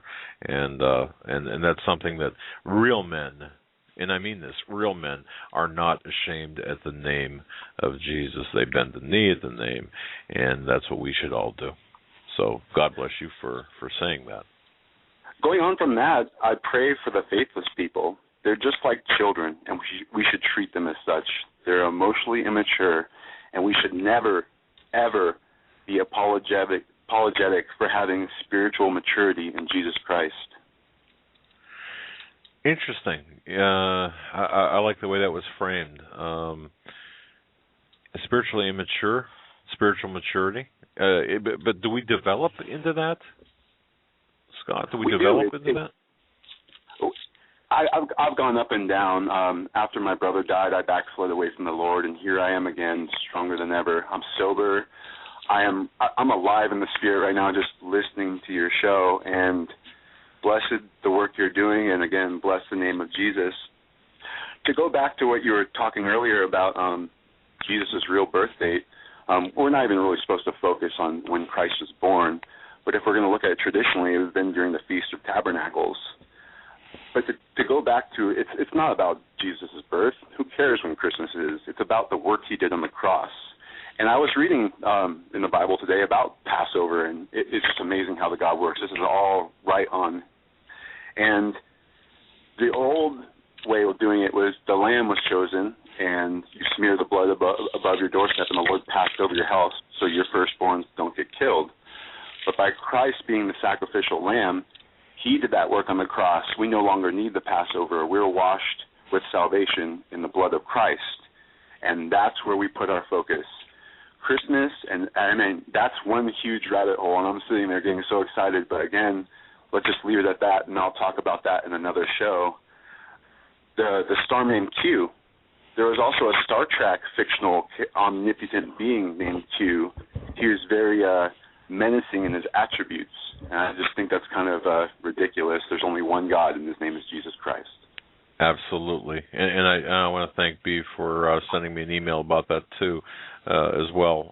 But no, you're exactly correct. The omnipotent Jesus Christ, absolutely, and that's what we should focus on. And let's do that en masse. Let's do that let's do that together, because that's what we need to do. Because our faith is going to be tested, and the times are we're entering into that faith testing time now. So we need to do that. God bless you, my friend. Thanks. God bless you guys. In Jesus' name. All right. Always a good caller, Joe. Scott's a very good, very well versed in the Scripture and very well grounded in the Scripture. We're going to go to Sheila next. Sheila, thanks for holding. You're live on the Hagmann and Hagmann Report. Hi, guys. Hi, I got a question for you. Back when Mr. V and Steve was on your program, didn't Mr. V say that the Fed had their eye on people's IRAs and that they wanted to put them into a 401k, and they wanted to put them in an IRA? Yes. Okay. I think I still have the article here. U.S. government plans. Let's see. They wanted to kind of like manage your pension in 401k. I have the article. I'll find it. Yeah, a lot of what he said, Sheila. A lot of what he said that day is coming out. It has come out already. So. Well, here's the interesting thing. This is why I asked you that, because I wasn't sure whether or not I misunderstood him. Friday and today, I know who all these people are that advertises the gold on TV. Gold Line, there's two other ones. Anyway, what are they advertising right now? Turning your gold over into an IRA investment. Oh, you know what? I saw that, and I How interesting! Wow. How interesting is that? Take your gold investment and turn it into an IRA. Folks, how would that work? I mean, how would that work exactly? It wouldn't. No. If anything, they'll just take it. Well, I mean, what would be the point? To me, if you had a gold bar, that is your IRA, or a gold coin, or whatever, or silver, whatever precious metal. I mean, that's your IRA. That is your hedge against inflation. I don't know nothing about gold or nothing about that stuff, but I know this much. They evidently think the people are stupid enough to buy into it, and I got a question. They're advertising. Don't they know what it all means? Oh, absolutely, they know what it means. I just can't. Just deceitful, I look at them and I think, don't you people realize what's going on here? And all of a sudden they're coming up with this crap with the take your gold and invest it in an IRA, and it just totally took me back to what Mr. V was saying. Absolutely, and you're very astute for recalling that. I keep pretty meticulous show notes, and I don't have them in front of me, but from that broadcast, I got to tell you, a lot of things that he did say have come to pass, and we're living in some very precarious financial times, and that's why I always say too, Sheila, during the program, how are your preps? Have you gone out and got it, like, when you go to the store, grab an extra can of soup or two or three or whatever's on sale, because we're going to see this inflation in our food prices. We are going to be affected so heavily. if you can't afford gold, I mean, I can't afford gold, so I mean, most people, who can afford to drop whatever, $1,500 or however, whatever it is, on an ounce of gold? I can buy gold if the Federal Reserve would throw a printing press over in our direction. I was going to say, if you got some gold, give me some. Yeah, exactly. but no. Yeah, so even and you bring up a good point about that, about the IRA and gold. That's something that we're going to have to look into as what are they attempting to do here? What's going on? They're attempting to rip everybody off. Is what Mr. V said. They got their eye on everybody's 401ks, everybody's pension. From what I read, they said it was like $2.3 trillion in pensions out here, and they got their eye on them all. So they're just going to go through and essentially take everything we have. That's right. Yeah. That's right. And you know what? The Lord said, the wealthy, gold and silver will lay in the streets like plunder. Yeah, well, and we have to be very wise with, look, if you're like, and honestly, we're all in a very tight situation economically. Our family budgets are strained to the limit. We have to really be good stewards with our money, and we have to be very frugal and understand we cannot afford to fall for things like that, or for things that are not going to keep us but if safe. Mr. V hadn't put that out there, Doug, nobody know it. That's true. That's very true. Nobody would know it. Yeah. That's why they've gotten away with so much of their crap. Well, by the way, we hope to have him back on again. We're working on that to have him back on and to give us the latest, because there's so much happening in the financial world. We need that insight. So, yeah. All right. It's getting really ugly. Good. All right. Good, well, I just wanted you to know that. Thank you, Sheila. God bless you. God you bless take care you, of yourself. All right. Okay. Wow. Bye. Bye-bye. Joe, wow, that's something, isn't it? How they would, the levels of deception here. In September 2009, Obama announced several new steps to make it easier for American families to save for their retirement, including expanding opportunities for automatic enrollment in 401k retirement savings plans and improved ways to save tax refunds. This is a Treasury fact sheet, helping American families achieve retirement security by expanding lifetime income choices. Basically, you put your 401k under the control of the Treasury, and they'll do a better work of saving your money for you than you can. Of course. Yeah. And I recall the financial situation in America in the 80s and even in the 90s, and how things changed when the financial laws changed with the once the Glass-Steagall Act was was blown away, and of course the GLB Act, the Gramm-Leach-Bliley Act came into play, and of course other things. So what we're looking at here, and I think this is it's so important for people to understand. This has been orchestrated. Where we're at today has been orchestrated, not over the last 4 years, but over the last 40 years, over the last 100 years. What we're seeing today is the culmination of a multitude of efforts to put us right where we're at today. And are we on schedule? I think, or are they on schedule? And I think they are. They meaning, the bad guys, so to speak. They're on schedule for a takeover and the plundering of America. So, yeah, there you go. We got a few minutes left. We're going to squeeze in one more phone call. We're going to go to area code 912. 912, you're live on the Hagmann and Hagmann Report. Hey, how y'all doing? Actually, I wanted to hurry up and squeeze in what everyone was talking about as far as the Jewish feast days and how Obama's supposed to be over there. Did you know that Jesus actually did the same exact thing? Before he actually went and got crucified on 6 days later on first fruit? that he went to Egypt. I mean, he went to Israel 6 days before the Passover. Well, isn't that interesting in light of some other things we talked about tonight?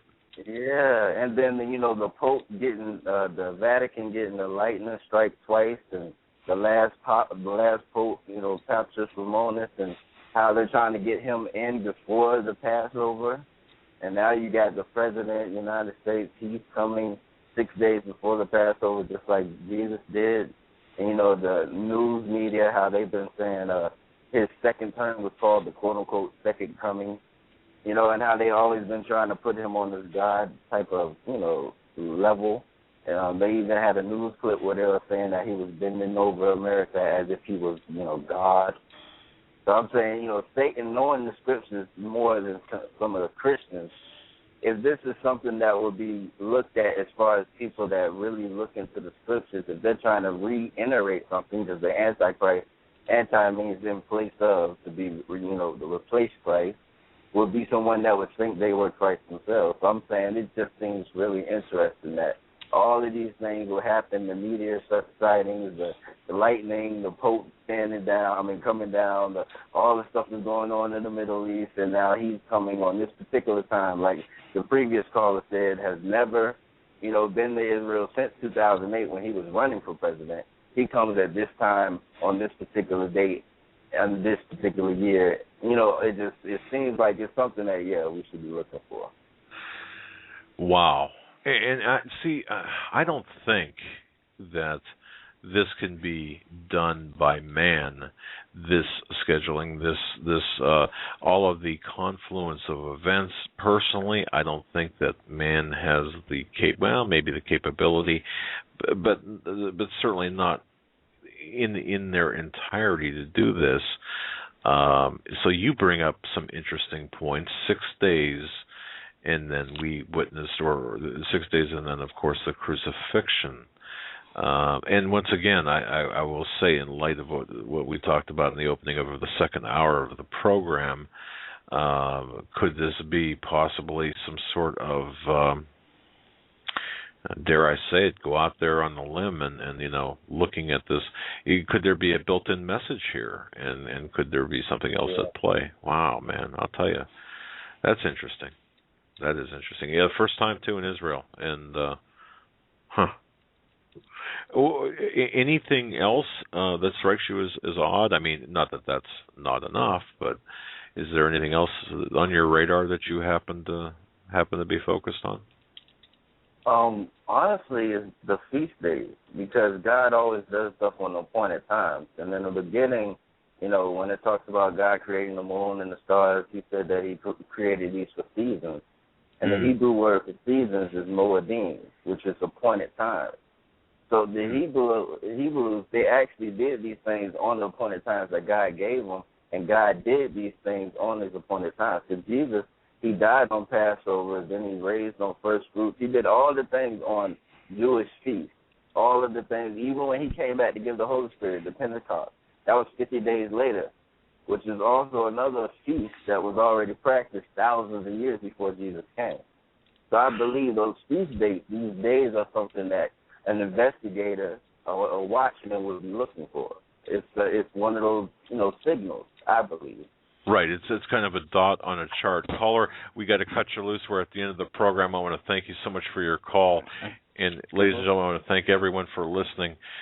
You have listened to the Hagmann and the Hagmann Report on this, the 18th day of February 2013. We're going to close out. Joe, God bless you, caller. Thank you for your call. Absolutely.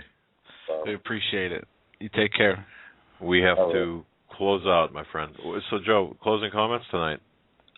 My closing comments are that, we covered a lot of things here tonight. Most importantly, I think, is the spiritual discernment, the time to get disciplined in the Word and in our faith. All right. And the other thing, I just want to thank each and every one of you for everything you've done to help us stay in the air, for your prayers, for your letting other people know about the program. God bless you. Keep you safe. Hit your knees tonight. Say a prayer, repent, and pray for Everyone. Just pray for everyone. And callers that we missed, you guys call back tomorrow. We'll put you on the front of the line. God bless each and every one of you. We'll see you tomorrow. Good night.